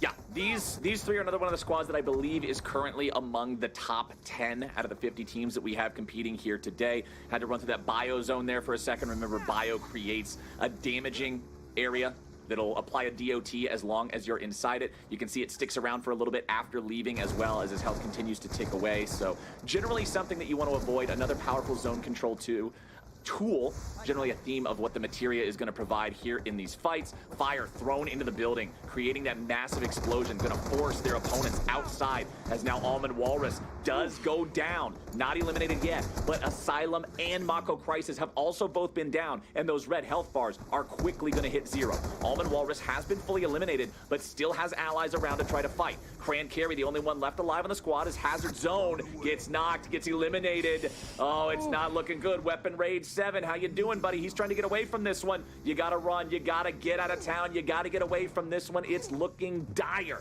Healing up, jumping away, trying to get out, but the circle is shrinking. There's not a whole lot of places to go. There's 3 teams and 5 players left remaining, and it looks like it's gonna be another big dub for Vocals, Kazmah, and SION. They're the only squad left with all 3 players. It just comes down to who gets eliminated first. LegitVocals was knocked, but now they have to try to fight through the other 2. Onyx, still alive, still trying to outplay. Onyx in the 1v2 won't do it, and GG, well played once again.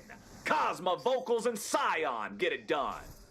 Team LSK, aka the matching Chocobo hoodie squad.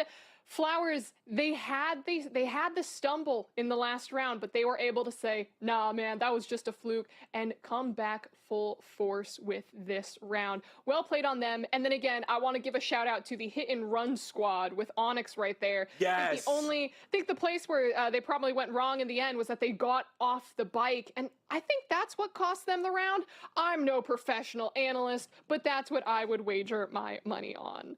The bike play was the best play of the whole game. I absolutely adore the bike play. That was awesome. I love the fact that Onyx and that squad are trying to utilize these, I'll call them environmental tools to get themselves some surprise eliminations. Hey, You gotta get inside their heads. You gotta make them think twice. And nobody thinks twice about the 200 miles per hour random bike elim. Absolutely. Well, that was round 4, which means that there is only one round left for us to play, Flowers. And before we do that, we need to give all of our current squads a little bit of time to take a deep breath and prepare for that 5th and final round. So don't go anywhere, because we're going to be back with the final match of the day.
everyone, and welcome back to the Final Fantasy VII, the first Soldier North American Championship. I'm Ovilee, and I'm here with Flowers, and we are about to get into our fifth and final match of the day. Flowers, are you excited? I'm ready to go. That last one, they roared back to life for Team LSK. They were ready to go once again. Camera was on them the entire time because wherever the eliminations were, they were sure to follow. Round 4 delivered, and with only one left to play before we decide which of our teams are going on tomorrow and which will be eliminated here on day 1, everything's on the line. Of course, and we followed around Lobby B for round 4, but of course, Lobby A was still playing off stream. So let's go ahead and take a look at a couple highlights and some of the footage from that game. Okay, jumping back into the other lobby. Let's see how it went down. Little bit of PvP here early on. I love it when you see both the health bars just get knocked immediately down like that. As now back over to Team Rocket, Crovax, Creator, OG. This is the squad that everybody always had their eyes on up until the last game here in Lobby A, because this is the lobby where they got taken out a little bit earlier than a lot of people would have expected. Remember, round 3 was a big upset no matter which lobby you were playing in, but it looks like Team Rocket is right back to their villainous ways as round 4 approached, and they found out exactly what they needed to be doing. Over on the side of Benji, Riven, and King Groot, these guys are doing a great job here again too. This is another one of those teams that's at the top of the table, has the ability to fight for those top spots. Premium Ronaldo and Yorlingus, another one of the squads that can challenge up for that top part, as it's down to the last couple of teams, down to the last couple of players, and it was Premium Ronaldo and Yorlingus taking the dub here at the end of round 4. Now, before, when they were able to find a high placement, not exactly the win in the last round, but again, a high placement, it was just off the back of one of their players, kind of playing sneaky, hiding around and everything. So I'm really curious to see how they and the rest of the squads in that lobby matched up. Let's go ahead and take a look at the score screen to see, give us a little bit more details than just the footage that we were able to take a look at. And oh, Flowers, wouldn't you know it, look at the damage on the team of Alpha 7. Yep, Alpha 7 topping some damage charts, grabbing themselves 14 eliminations to go along with it as well. If we're talking about elims, which remember are now uncapped, Daddy's Redhead, another one of those top squads, coming in with 9. Over on 3rd place, the Corpse Cafe, picking up 11 of their own eliminations. Frostwolves Clan got 2nd. 8-bit superhero keeps finding these miraculous escapes, these miraculous sneaky moments. Again, the damage of this squad is not popping off. The eliminations of this squad are not popping off, but they're getting the high placements and they're getting it done. This is like your definition, and this is, you know, of no shade to Doomius and Snow, but 8-bit is the solo carry on Frostwolves Clan, it's looking like. Like, you don't even have to, I don't even have to watch that last round to know that 8-bit probably did the exact same thing that they did in the previous round, which was hide, dive away from the bullets, and just survive, Flowers. But with this being kind of like, oh, actually, can we scroll down just a little bit? Because Team Rocket is so low on the standings that they're 10th place right now, and they were able to pick up quite a few elims, Flowers, which is incredibly important because they're not picking up as many placement points. But still, to see Team Rocket fall from continuous 1st and 2nds to dropping all the way to 10th. Now, again, because they have the elim points, I don't think it's going to be that detrimental for them, but it's still a little shocking.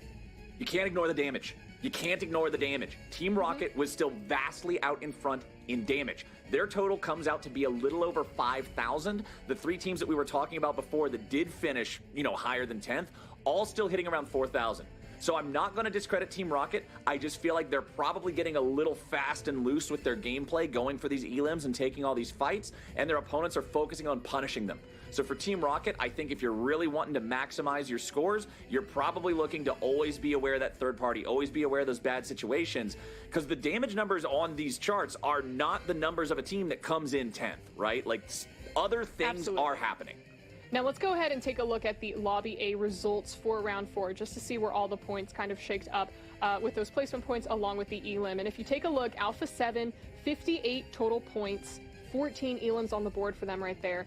Team Rocket with 48 points there, because just as we said, even though they placed 10th in that match 4, they still picked up those 16 elims, which netted them so many points, Flowers. Right, 2/3 of their total. Exactly. I can't do math. But let's just go ahead and flip through really quick to see how the rest of the lobby did, just so we can also start talking about Lobby B in a second. So we have the Justice League picking up 20 points. The Zigbars, as you were paying attention to as well, Flowers, 9 points for them on the board. And for the final 5 squads, I'm assuming single digits, yes, 6, 4, 3, 2, 1. Not a lot of points on the board for these final teams. But again, Flowers, there is 1 round left, so for these teams who haven't been able to pick up as many points in rounds 1 through 4, there is a potential Hail Mary where they pick up every single elim, because there is no elim point cap on the 5th round as well as the 4th, and they place first. and maybe they just rack up like those, what was it, the 50 points, which is what Alpha 7 racked up, and that could be enough to launch them into the top 25 teams that are remaining. But really quick, let's go ahead and take a look at the Lobby B in-game score. This was the game that we were spectating for round 4, and see how everything shook up there, Flowers. Yep, and LSK, what did I say? I said this team is going to bounce back. This team is going to need, they have a reason now to score over 30 eliminations again, and there it is, 14 plus 12 plus 6 is 32 eliminations with nearly 8,000 damage done between the 3 players on the team. The next closest amount of eliminations throughout the lobby would be Barely in Our Prime or the Tyler H Fan Club, both coming in with 8. You can see Untouchable right behind him at 7. A lot of these squads, though, 0, 1, 0, 2, 4. The elim numbers are just not up there, and now that the elim point cap has been removed, LSK is on a rampage again, taking out nearly half the lobby on their own. That is a lot of elims for LSK, Flowers. Despite their stumble in the previous round, they have almost definitely caught up in terms of elim points as well as placement points after that. Just doing a quick little scan, we see Meme Machinists in the second place. That's where Onyx was on the bike. As we take a look at the match 4 for Lobby B results. And there we see LSK. No, what? 94 This points? is what I was saying. This is what I was saying. You remove elim cap, and you can warp the entire standings thus far by having one of those huge elim games. Second highest amount of elims was 8 versus 32. That's 24 difference. 24 times 2 for the point value is 48 points. That's 48 points right there that cannot be made up. 94 points. Just for reference, we see how the top 10 is. Let's go ahead and take a look at the next 20, or I should say the next 15 teams. Fall Guys, who we saw in the last round, be able to pull out a little bit. They are only pulling away 9 points. Team Fear, wait, Team Fear was only 8 points there, Flowers. Yeah, look, not a great round out of them. I mean, everybody has a bad one sometimes. They got eliminated very early in this. Only the 6th team to be taken out, only 2 elims before they fell. That is a massive hit. Remember that Fear were the ones who were neck and neck. Fear were the ones that coming into round 4, I said now had an advantage over LSK, and it was their job to try to keep it. They scored 8 points. LSK scored 90-something. So LSK definitely didn't let them keep it. 10 to Devils, as we saw in previous rounds as well, performing a little bit better, or maybe hiding out a little bit better. Only 5 points being picked up for them for round 4, excuse me. So Flowers, as we get or before we get into round 5, I should say, are you ready to take a look at our final standings before? Get me in. Let's go. Match? Let's go. I gotta see it. Overall standings, Flowers. What do you see? Okay, so there it is. LSK out in front by a significant margin. This is how impactful it is when elim cap gets removed. Up until this point, the top 2 have always been 2 apart from one another. The difference between 1 and 2 is now 28. That is absolutely incredible. Team Rocket, Daddy's Redhead, Fear, despite having their worst round by a mile, still hanging in there at 4th. But it's LSK out in front. It's LSK that are going to look to run away with the day 1 total standings #1 spot with another performance like that. Let's go ahead and scroll forward, because only, like we've talked about, the very top of the table, that's fine. Middle of the pack guys here, again, all of these teams are going to be feeling pretty comfortable. You're not competing with LSK, but you're in a pretty solid spot to move forward. Here's where I want to take a moment and pause, because currently the number that you have to beat to progress into tomorrow's competition is 68 points. So let's go ahead and just think about that from the perspective of the teams that are around this area. If you are currently not making the cutoff, if you're looking at this board and saying, okay, well, we've got 58 points, that immediately tells me you need to get 5 elims. You need to get 5 elims. You need to get out there and get some of those. If you see any of the other teams that are dominating the charts, if you're in your game and you run into Team Rocket or you run into LSK, run the other way. Get out of town. Find somewhere else, anywhere else to be. The only place you can't be is where you are right now if they're on your screen. Get out of there. Avoid the top dogs, farm up on the other people that are around the mid to low part of the rankings, and really just go for that Hail Mary play. Get yourself in that top 25. It's the last chance saloon for everybody that ain't there yet.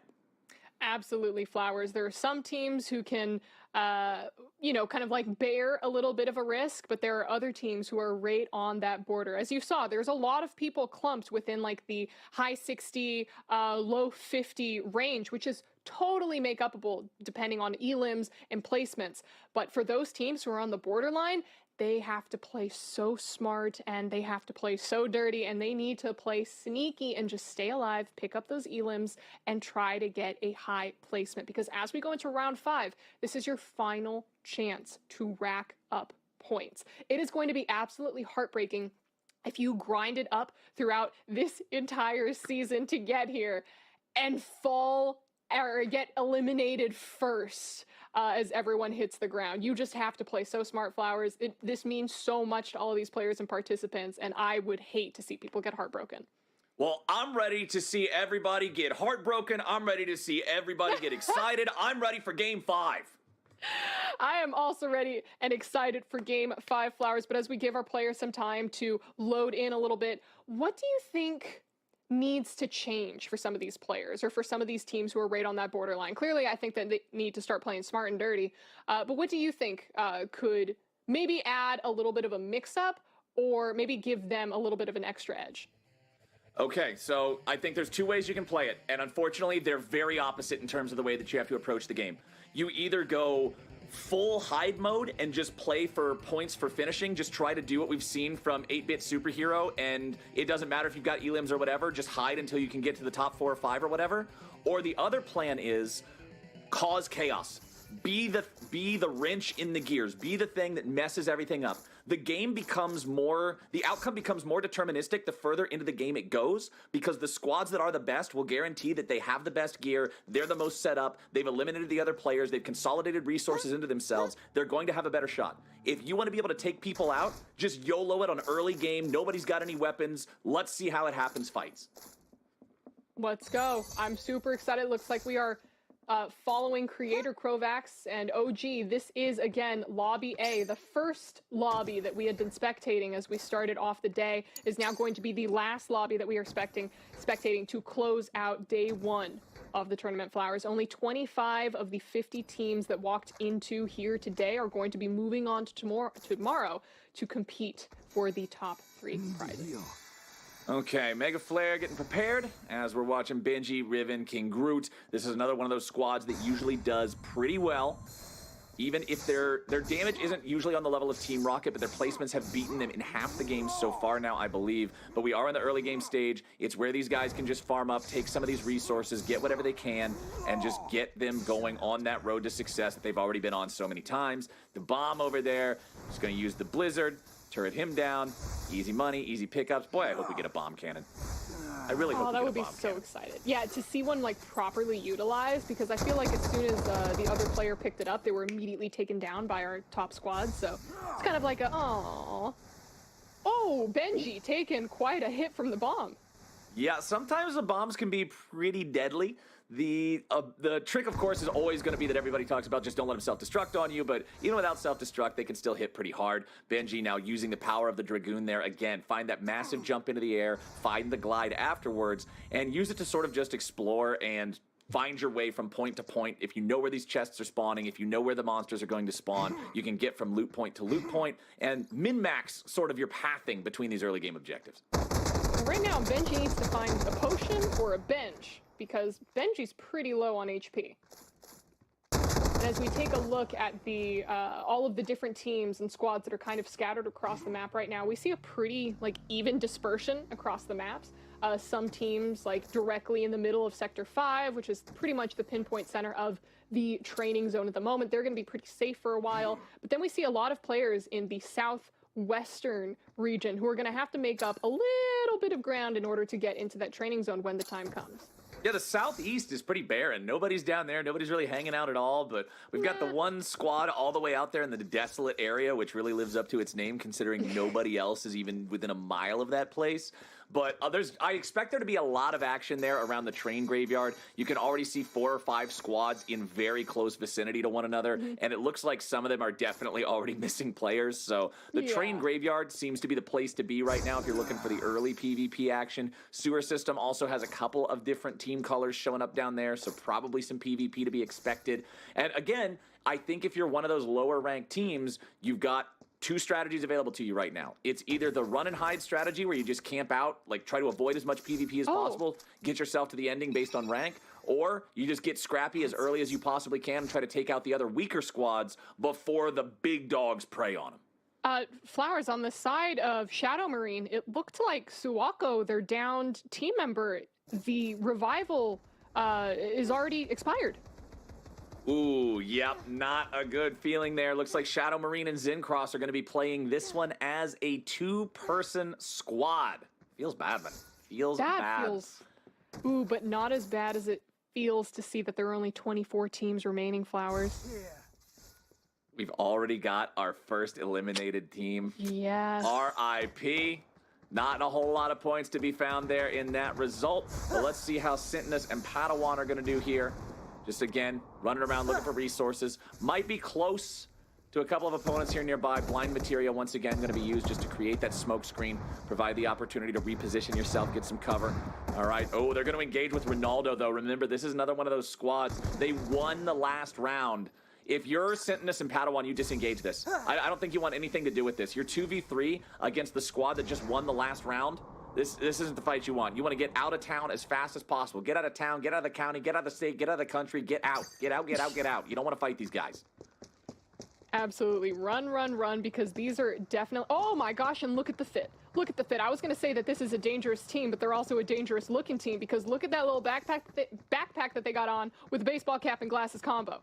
This is it. This is the Dragoon style, Flowers. This is the style? This is what you're going for? Okay. Okay. This is the... I would leave my house wearing this. This is the secret. All right. All right. That's what I like to see. It's not just about being good. It's about looking good doing it. Your Lingus, Ronaldo, and Premium going to be controlling this area right now. You can see this entire little base-like area that they've got control over. Nobody else really daring to approach just yet. And I've only just now realized while I'm looking at the mini-map that the camera is us. We're the camera icon. Yeah. I had no idea this entire time. I thought the camera was like a security camera or something. I was like, that's really weird. I didn't realize there were security cameras in this game. Wait, now I'm confused what you're talking about. No, you'll see it. You'll see it when it's up there. There's the observer camera. When it moves around, it has a position on the... When we go to the floating camera, not following a player like this, see? That white camera, that's us. Yeah. We're the camera. Yeah. I didn't know that. I wondered why sometimes there was a camera on the map and other times there weren't. I was like, what happens if you get discovered by the camera? But now I realize that that's not what it was at all. And instead we got some PvP breaking out. There's magic in the sewers, my friends. Bios and blizzards and thunders, oh my, as 2 different squads find themselves in a little bit of head-to-head action. That tunnel is so stuffed full of materia. Nobody can go in there. Between the thunders, the blizzards, the bios, all of those ambient damages, getting anywhere close to that is just going to be a disaster. So they have to back up and regroup, move around. Just kind of going back to what you were saying, I like the idea now of Bahamut just carrying around a giant camera, being our cameraman right now. Like, yes, we hired him onto the production squad. He's got the shoulder-mounted big camera. Yeah, he's part of the crew. Yes, camera crew Bahamut. He's got his hat and his glasses. That's a skin. Yeah. That's a skin. Square Enix, I know you guys are watching this. That would be so cool. Cameraman Bahamut. I would buy that skin. I'd buy 2 of it, just so I could have a whole camera crew of Bahamuts. That's what I would want to see. All right, let's see if these guys can work their way out of the sewer. They have to be wearing the Chocobo hoodie as well, because you have to be comfy while you're a cameraman. Exactly. It's going to be a long day of recording 5 different rounds of action here. Okay, let's see. Shen, Soja, and Tauzi are all going to find their way out of this sewer, you would hope. This was that same spot earlier, I believe, where everything was just choked in materia, so they want to get themselves out of here, I would assume, before somebody else can pin them in and make that escape difficult. But unfortunately, Soja's already going to get taken out there as fire materia keep flying in, a bio thrown out. They want to fight back, but they've lost one of their guys. They really need to bring Soja back. I'd like to see them disengage this, but it doesn't look like they're going to really have the opportunity to as they get jumped on yet again. Towsy going to be down now as well. It's Shen, the last one standing here on the squad, who's got to try to get away or revive those allies, but I don't think he'll get a chance. I think this is a trap. I think they just want to make it so that those allies are not able to be dealt with, but no, he ends up getting one back. Can Towsy be revived? General coming out from around the corner. They're going for the full PvP. Ooh. Shen goes in. He looks for the 1v1. He loses just barely. General just survives with, what is that, 4 out of 120 HP. Just barely wins the 1v1 there. Absolutely, and even if General went down, he still had his teammate Sephiroth right next to him, able to clean up that kill. You know, as you said, Flowers, you wanted to see something flashy. That was pretty flashy on the side of them, but I don't know if that would have been the smart decision. I feel like the smart decision could have been to just run away, try to get the revival off, and hope for a higher placement. That didn't feel like a fight that they wanted. Okay, let's see what we can get here out of Tanjiro, Choi, Brittany. This is one of the teams that I don't believe we've followed yet here today. Probably one of the squads that's down there in the lower point value, trying to climb up, trying to find their way into that day 2 competition. Let's see how it looks. A little bit of a battle here around this. Again, big elevation differences in these mountainous areas. This is where it can help a lot to have a Dragoon, have a Ninja, have an arrow spell, just anything to reposition yourself. And Tanjiro having 2 out of 3 of those things, right? Having the arrow spell, having the Dragoon class, throwing out some of that thunder there to continue creating zones of control and creating opportunities to move forward and move around. Absolutely. And Flowers, do you know what the Tanjiro reference is? No. From what anime? Read the rest of his name. Read the rest of his name. Demon Slayer.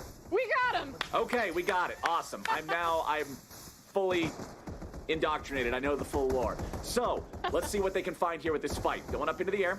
Dragoon jump again, being used to reposition. Get on top of the building. Get yourself that firing line. But nothing really to fire at. Looks like the other side's going to disengage. So they've got control over the area for now. All 3 players still alive. Nice. I mean, you say they have control over the area, but how much control can you actually have when the training zone is continuously moving in and pushing everyone in towards that circle? They're going to have control over their little rocks and everything, but they also have the opportunity to try to pick off these other teams as they are running alongside them. So Limitless and Apple Cider are looking at this squad of 3 people throwing the fire where they can, trying to throw the materia to disrupt, to maybe stop or at least hinder their charge into the training zone. Looks like Limitless and his squad mate are going to be able to make it into there first. I wonder if they're going to try to turn around for a fight, Flowers. I love when we get the fights as the circle is shrinking. It creates such a chaotic situation that really tests the players' decision-making and mechanics at the same time. Tanjiro going to be taken below half HP over there now, too. Looks like a bit of a firefight here. Limitless versus Brittany in the 1v1, fighting around the corner, seeing who can get the angle better. Tanjiro eats the fire materia. Nicely done from Limitless to get the knock on that one. But can they secure the elim because the rest of the squads are here? It's multiple squads fighting it out, it looks like, as now they have to back up a little bit. It's a 2 versus 3. They're trying to utilize the angles, utilize the opportunities here. Do they just want to get out? Are they going to be forced to continue taking this? Brittany, Tanjiro, and Choi still seeing if maybe they can finish this off. There will be another squad they're heading towards if they keep going this way. Limitless still alive, trying to get out of the range of the materia. Ooh, but Brittany does not want to let Limitless escape from this. Trying to hard to chase through blind. Down. But still, it's so hard to chase through blind. Chuck out the fire. But they're running towards another squad. They're running towards another squad. This is where it's going to get a little bit dicey for Limitless because he runs right in to one of these squads that we have seen so far throughout the tournament, and he's going to have to escape them now as well. You can see it's looking unlikely as he tries to get away from Fiend and June and Lucid, but they've got him pinned up against this structure now. Tanjiro and Brittany and Choi still with control over the hill to the top side means that Limitless is now stuck in sort of a pincer situation and really needs to try to get out of it, but did manage to revive both of his teammates. Limitless, the hero, going on the mission to the revive station to bring them both back. He brings them both back and they both get out. Beautifully done. Limitless is running through all of those blinds, all of the jukes, still currently alive, trying to rejoin the rest of the squad. Flowers is Fiend Anubis, again, does not want to let Limitless escape. Like, they were the ones who were chasing him down in the first place as it looks like a Mega Flare is being dropped. Oh, kind of, there's a squad where the Mega Flare is going to be dropped, Flowers. Okay, maybe we get some Bahamut action. Oh no, Fiend Anubis getting down there. Junryo coming over, trying to help cast the blinds to create the smoke screen for the opportunity on the res. Limitless healing back up. Now that he's got his allies back, this is the chance for them to try to turn the tables on those teams that were going after him earlier. Just runs past the little hedgehog pies. Sorry, little hedgehogs. We've got about half the teams remaining, so you guys aren't really a point of interest anymore. Most teams just going to skip past them. Not really worth the time to pump the DPS in there as Limitless retreats back towards the Undercity here. Very, very sad for the little pies. And it looks like Bahamut not going to be able to find any random kills onto our participants here today. But as we swap back over to Team Rocket Creator, we saw them pick up quite a few elims on the elim feed as some of that skirmishing was going on. So 2 elims on the board right now as we are spectating OG. And I'm sure that there are many more elims across the board for their teammates. And ooh, would you look at that? Okay. Lots of materia being thrown out here. Junryo wants to drop one defensively, but June is downed. Let's see if the team can get over there and manage to perform a rescue. Manage to get their buddy out of trouble. Lucid has 3 kitties in the backpack and 3 elims on the board, and they're looking for more. Oh, but June is taken out. The materia there, the thunderstorm just thrown in. That's one of the things you can do. I mean, hey, if there's a blind, if there's a smoke screen, if there's a blind right on top of somebody, just throw the thunder into it. It's going to hit pretty much everything inside there. Materia versus materia combat. Okay, let's see what else Tanjiro and Chewie and Brittany can get done here. We're seeing a lot out of this squad that, again, I don't think we followed very much throughout the rest of the tournament. I don't think I've seen very much from throughout the rest of the tournament. So it's pretty exciting to see them popping off here in game number 5, because this is what we were mentioning. We were saying, hey, this is your time for the Hail Mary pass. This is your chance, your one last chance, if you're not within that threshold, to go for it now. Yes, absolutely. Anything can happen with the elim point cap being removed, and with being able to place high as long as you are playing sneaky and smart. Yep. Anything can happen in this 5th and final round. I don't know if maybe you can like surpass LSK, but probably not. You can still definitely get into those top 25, even if you weren't in the top 25 before getting into this match. And oh, would you look at that, as we see the new training zone circle being drawn, we see quite a few teams, especially the team directly to the south. They would have to follow the path of, I believe it's Bahamut, in order to make it into the training zone. So we're going to see this team 7 and 9, those individual players right there. Looks like player number 9 with that squad has the high ground at the moment. So if they want to, they can kind of like skirt around this mountain and really try to pick off everyone who tries to move into the training zone from the south and the southeast. It's a really good spot to be. You've got the high ground. It's hard for somebody to get the jump on you. You'll usually get first shot when somebody has to approach towards that shrinking circle. But now, back into Choi's point of view, again, this is about to get scrappy. Sector 5 Undercity has 2 teams here, both at full strength, ready to compete. And right as I say it, I jinx it. Brittany, now downed, needs a rescue from somebody else on the team. And it looks like Choi's going to be the one moving over there, getting that done. You can see has the revive materia equipped, makes it easier to bring those allies back to life as Tanjiro eliminated here in the firefight. Oh, with Tanjiro going down, I wonder how the other squad will react. Brittany, looks like Brittany is picked back up with Chewie escaping. But again, Team Rocket right there in the Sector 5 Undercity, right outside the training zone border. The training zone is now starting to shrink, so we're going to have to see a lot of these teams start to migrate and move inside the zone. Tanjiro still available to be revived. They're just going to have to go and find themselves a terminal in which to do so. And that's one of the big problems about these fights the later the game goes, right? There's less revive points to use, makes it harder to get somebody back once you've already lost them. And we might get some 3-team action here. You can see 3 different squads right next to one another. Red a little bit further away, but might be able to close the gap here. Looks like we've got a 2v2v3. Looks like yellow and pink are both down a single player. Down a single player, but not down in spirits right now, Flowers. With only 11 teams still on the board, there is still potential for them to get that high placement points. Oh, and Lucid goes down at the hands of OG. It looks like Team Rocket is on the side, or excuse me, oh no, they're actually taking down both Anubis and Lucid. Nicely done there. Team Rocket blasting off with that one, winning out in that fight that I said was coming up. Both those squads were closing in on one another, and Team Rocket definitely fierce in that one. 10 teams remaining, 23 players left on the board. Got to be careful here. This one's going to turn into all sorts of a mess again. Could be a 3-team action sequence. Right now limited to just 2, I believe.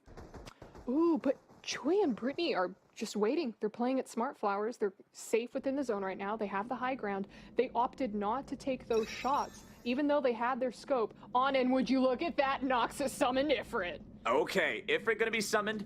Will this really change the course of things? We'll have to see. Brittany and Choi, okay, they're embracing the idea of there's 2 of us, there's 3 of them. Let's hide here on the mountain and hope that they go away and fight somebody else, and we'll just continue jockeying for positioning. I like that. I think that is the discretion is the better part of valor call.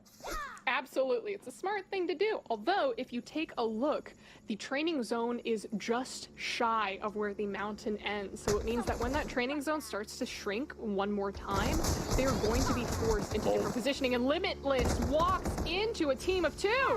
Yep, Jay Carby has been, their squad has been sitting inside this building. They have been sitting inside here for a while, just sort of camping out. Limitless is going to be the one to discover them. And now with Laurent and Apple Cider make their way over, this is going to be pretty difficult for Jay Carby and his team to get away from. Arrow provides a bit of an escape mechanism there, jumping up, trying to jump away, but Limitless is still in hot pursuit. Back into the building, just making sure nobody's in here, finds Jay Carby, who tried to hide in the corner. The strategy of sit and wait and try to get the sneaky higher placements doesn't end up paying off too good for Jay Carby there. Got him to 8, but we'll have to see after everything's all said and done if that is enough. As Brittany and Choi still working together as a 2-person squad. Tanjiro about to expire, only 5 seconds left on that tag.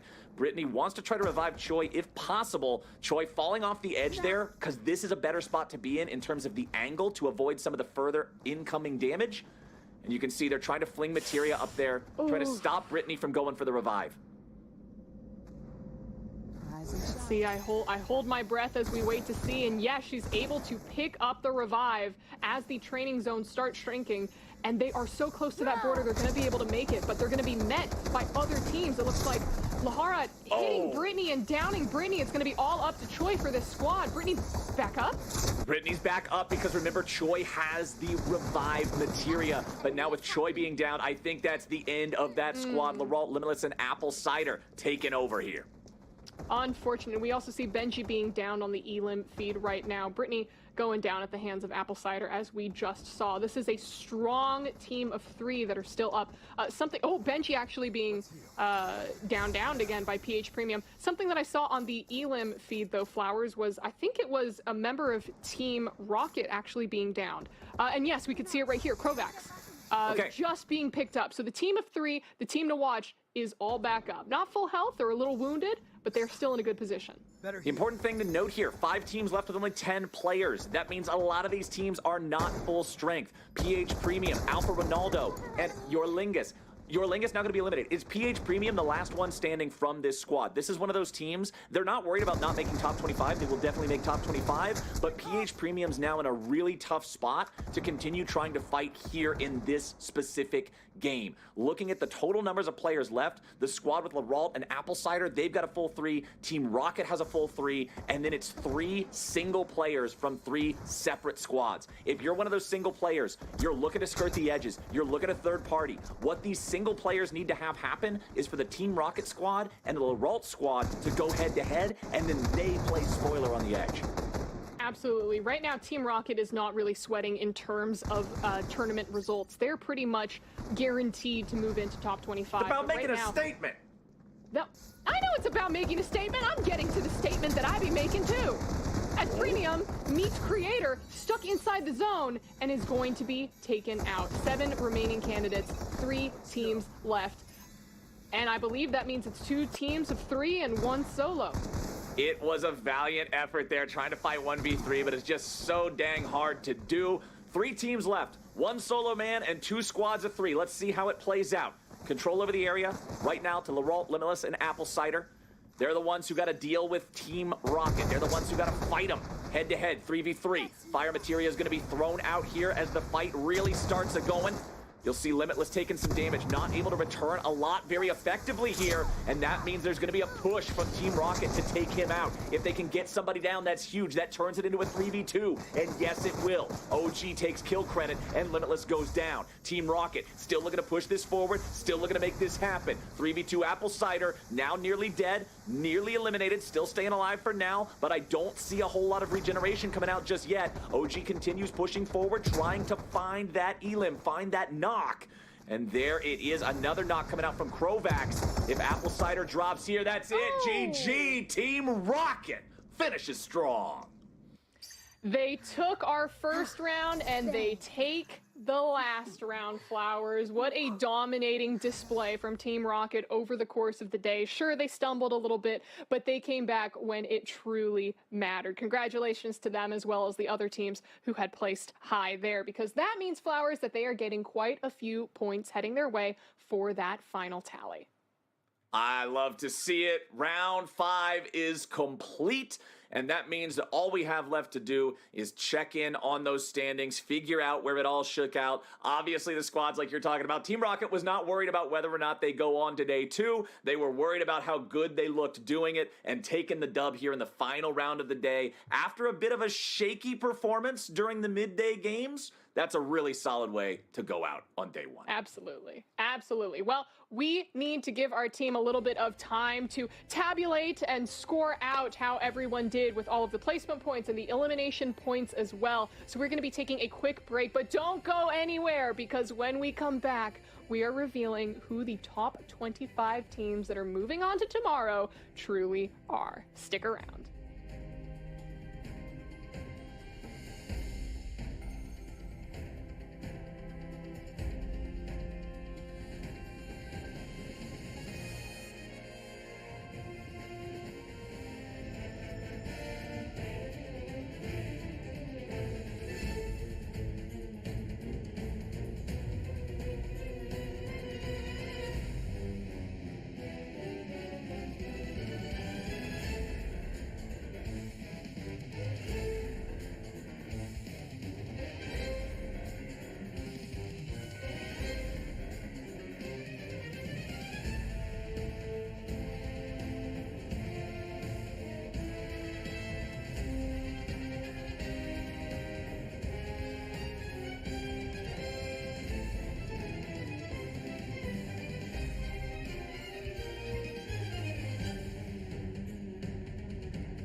Hello, everyone, and welcome back to the Final Fantasy VII, the First Soldier North American Championships. I'm Ovilee, that's CaptainFlowers, and we have just finished our 5th and final round of the day. Flowers, we saw 5 action-packed matches today, filled with the First Soldier fights. We got to see materia being blasted from every which way. We got to see super sneaky and dirty plays, and then we also got to see just pure domination coming out from some of these teams. What did you think? I thought it was a great way to start off the tournament. Again, we're going to have more competition tomorrow between the top 25. Not going to be split lobbies then. We'll be able to have everybody in the same competition. I think it'll be a ton of fun. But before we get there, we have to figure out how the dust settled on all of the back and forth here today. So I do believe we still have the other lobby to check in on and see how things went in the final match in Lobby B. I said it right that time, not lobby number B. There's numbers everywhere. Let's go ahead and take a look at some of these replays, and this is actually from A. I think that these are just some of our top highlights from today in general. Okay. As we see creator Crovax and OG of the side of Team Rocket trying to pick up their win, and oh goodness, this was the Walrus snipe where we we went crazy there, and the Kazmah snipes as well. Just all of these crazy positioning and like laser focused aim coming out from both Walrus and Kazmah at these positions. Like, still, again, Kazmah, you can fill hours and hours of promo footage of just how well this man is able to take down people with nothing but a gun and a scope, Flowers. These two had so much good shooting throughout the tournament here today. Onyx on the motorbike was also a fan favorite. Oh no, just crossing the road, kaboom! Bora was downed instantly. That was one of the best moments. Producers, thank you so much for getting that in the highlight reel at the end of the day here as we jump into just a little bit more of the firefights back and forth. The use of the materia used so well throughout the day, casting those fireballs there, finding the dub at the very end, and that was Team Rocket's win in their very last fight there in round number 5. Round 1 and round 5, just pure domination. Well, Flowers, let's go ahead and take a look at the Lobby A results for round 5. Alrighty, what do we have here? Of course, it is Team Rocket at the top. Team Rocket not only getting that first place spot, but securing it in style by also being the elimination leader. 66 points in their pocket after that one. Bold Saucer coming in second in both counts yet again here. Both in placement and in elimination count. This is where it starts to get a little bit jumbled up now, as the third place in elims is the X-Burners, who ended up placing 5th overall. Alpha 7, Corpse Cafe, Daddy's Redhead, all these guys are other teams that have been on that first page of results pretty consistently throughout the day, and they're going to end round 5 doing the same. Absolutely, and these are the 10 teams that we can see so far. 66 points going to Team Rocket, and the Cool Cats walking away with 23 points. We could quickly glance at how the rest of the lobby went, with 20 points being gathered, 9 points being gathered for the 20th place squad, Onyx, X, and Jet. And for the final 5, I'm assuming also single digits, as we can see, which is a little unfortunate because some of these teams we've seen within the bottom 25 of the top 50, and I don't think 7 or 4 points would be enough to launch them to the top. But that being said, Flowers, this is just Lobby A results. Right. Let's go ahead and take a look at Lobby B. Oh my goodness, they did it again. LSK got 32 eliminations in the last one. They got 31 in this one. Last time they got 94. This time they only got 92. LSK, what are you guys doing? You're slacking a little bit. Only 92 points? I can hardly believe it.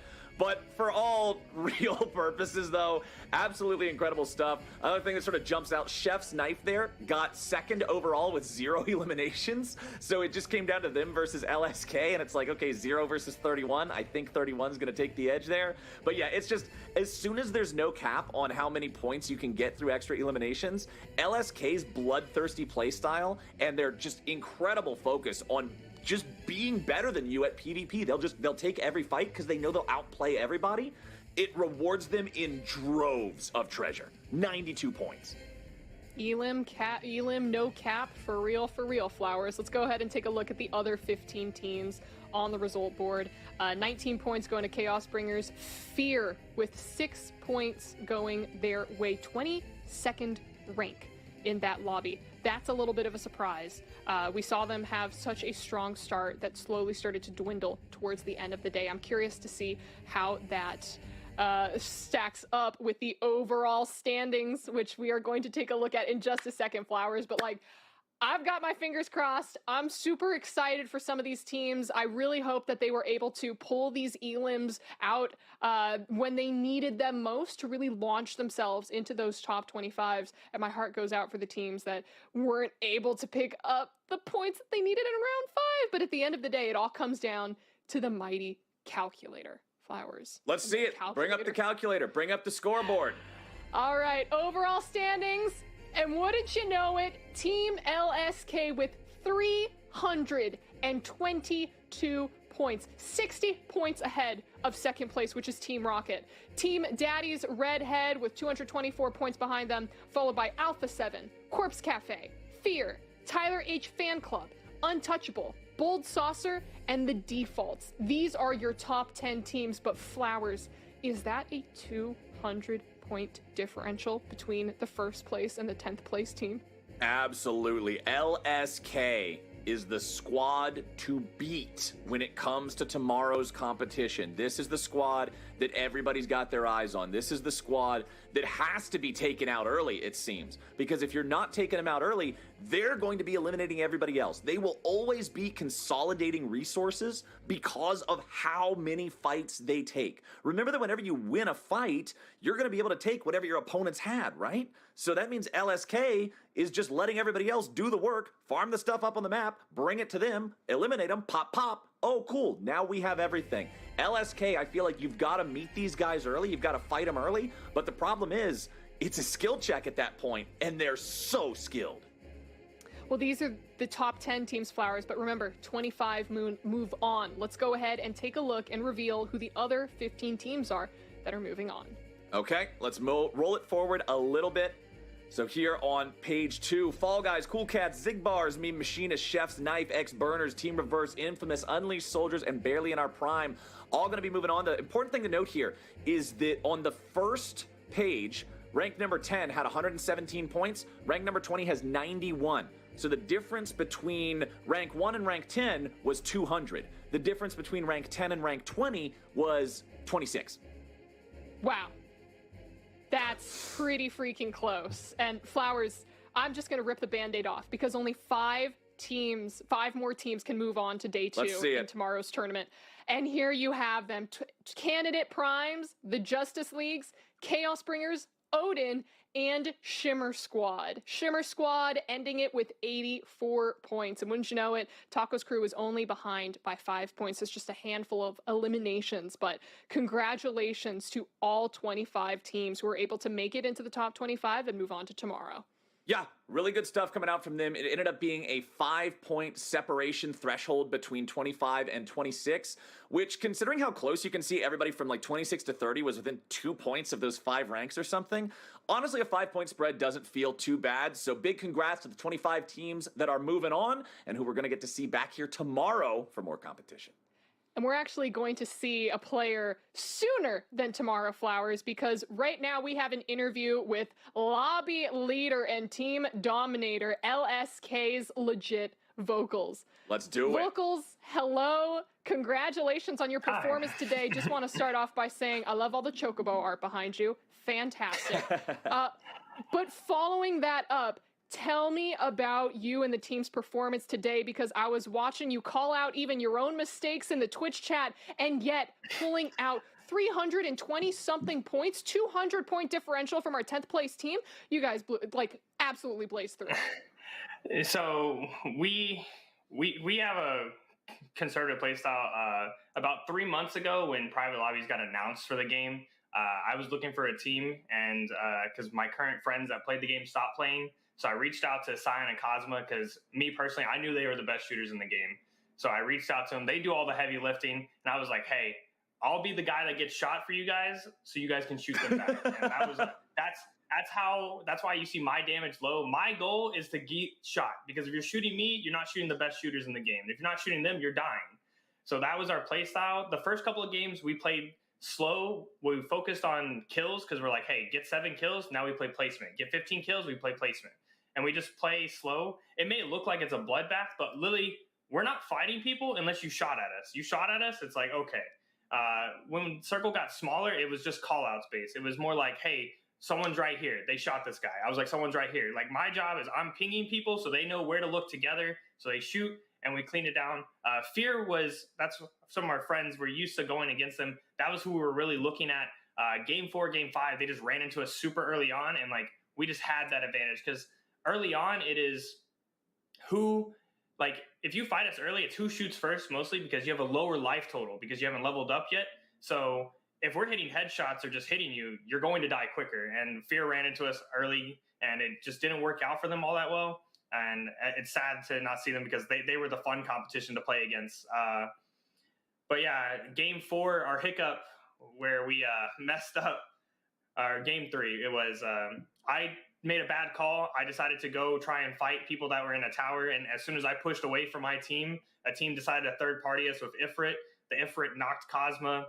I was coming back to help Kazmah. As I tried to get on a motorcycle because Kazmah died, Ifrit put a flame tornado on it, which blew up the motorcycle and killed me. And then SION just couldn't get either one of us back. So we had a hiccup, but we pulled it back together because we realized how we play. As long as we're together in a unit, we're the best team that there is. Like, so if you shoot me, you're making a mistake already. But if you don't shoot me, then I can just hit you with a sword. And so you have to make a decision. You either kill me quick or you kill them quick. If you can't, then we clean it up. Like, final game, you guys didn't get to see it, but I picked up the Ifrit and we were just running at people. We had Kazmah with the Griffin, which is just a big LMG, makes a lot of noise. It's really fun to watch. We had a blast. We're really looking forward to tomorrow seeing the competition. Big shout outs to SION and Kazmah. Like, they are like the core of this team. Like, without them, I couldn't do what I do because I'm not a great shot. That's why you see me with the sword in my hand most of the times, because it gives you a wider FOV, lets you move quicker, I just need to take shots. That's literally, everybody can tell me I'm getting carried. That's for them to believe. I just want to give a shout out to my teammates because my teammates are the real reason why we're here and we're doing this today. It's a great I love that, man. I love the camaraderie that you guys seem to all have together. So I just want to ask you here before you go, how confident are you feeling tomorrow going into it? Because, I mean, this is going to be, it should be a tougher lobby, right? Because it's the best players from both the two lobbies put together. It's a shutout. And we're taking every game. It's a shutout. You heard it here first. That. It's a shutout. LSK takes every game. With no mistakes. LSK every game. Now, that is a statement to make. I love to hear it. I'm looking forward to seeing y'all put your money where your mouth is and show us more of those skills, show us more of those headshots, show us more of those team fights. Legit, thank you so much for joining us. You've been a pleasure to watch today. No problem. Thank you. Good luck tomorrow. I like that. LSK takes every game. Unless there's a bad call surrounding Ifrit, involved. That's the one little asterisk that I'm going to put there, just because we can't have our players getting too confident, right? This is the first soldier. Anything can happen, Flowers, including all the amazing games that we saw today. I just love that. I thought that was such a good interview, especially in a game like Final Fantasy VII, the first soldier that hasn't been around for a decade. Seeing teams come together and have this level of coordination, have this level of communication, have this level of team play where roles are decided. I mean, the way that he was just blunt about saying, yeah, I got Kazmah and SION because they're the most mechanically talented, like, adept players at this game. I'm not the carry. I'm not the hero. I'm not the protagonist. My job is to take hits and make calls. I love how the guy named LegitVocals is also the guy who is in charge of comms and callouts because the name just makes sense for what he's supposed to do. But this team seems like they really are not only good at executing, they don't only have good hands, they got good brain. That's a deadly combination. These guys, I think they're absolutely the team to watch tomorrow. 100%. And with a 200-point lead like that, these guys have such an insane lead right now that I would be shocked to see them anywhere but the top 3, Flowers. But again, there were plenty of other upsets that we had throughout the day, plenty of other shocking moments, and just plenty of great gameplay. I'm personally incredibly excited to see what happens tomorrow. Any final thoughts from you? I mean, I had a really good time here today. We got to see some exciting matches. We got to see upsets. It wasn't just straight domination time and time again. Obviously, some teams emerged at the top. Shoutouts to LSK for farming up all of those incredible elimination points. But we got to see Team Rocket. We got to see Fear. We got to see some of these other contenders that I'm excited to see all of the top teams in the same pool, in the same lobby tomorrow, right? We're going to get LSK versus Team Rocket for the first time. We're going to get to see more of that chaos as the best squads are in and the squads who who didn't pass the test today, they're not going to be there for some of those easier first eliminations. The difficulty just raises. Everything's been raised up now, and I think the competition tomorrow is going to be a lot of fun. Absolutely. It is a can't miss tournament day, excuse me, that is going to be happening tomorrow. My voice is already going from the excitement that we've been having throughout Gotta the get cast some water. today, Flowers. I'm excited. I gotta quench the thirst that I have for water, and then tomorrow I quench the thirst that I have for more Final Fantasy VII, the First Soldier gameplay. That is it for us here today, but remember, this is only day 1 of day 2 of the Final Fantasy VII, the First Soldier North American Championship tournament. Everyone, before we go, I want to say a huge thank you to Square Enix, the entire dev team behind the game, as well as our partners. This entire thing couldn't have happened without them, and of course, this wouldn't have happened without all of our players and all of our teams who are participating here today. And all of our again, chatters in Twitch chat and YouTube chat and Facebook chat, no matter which chat you're in. Thank you for chatting. All over, and a huge, again, shout out to the audience and the production crew behind us. We will see you all tomorrow for day 2 of the Final Fantasy VII, the First Soldier North American Championship.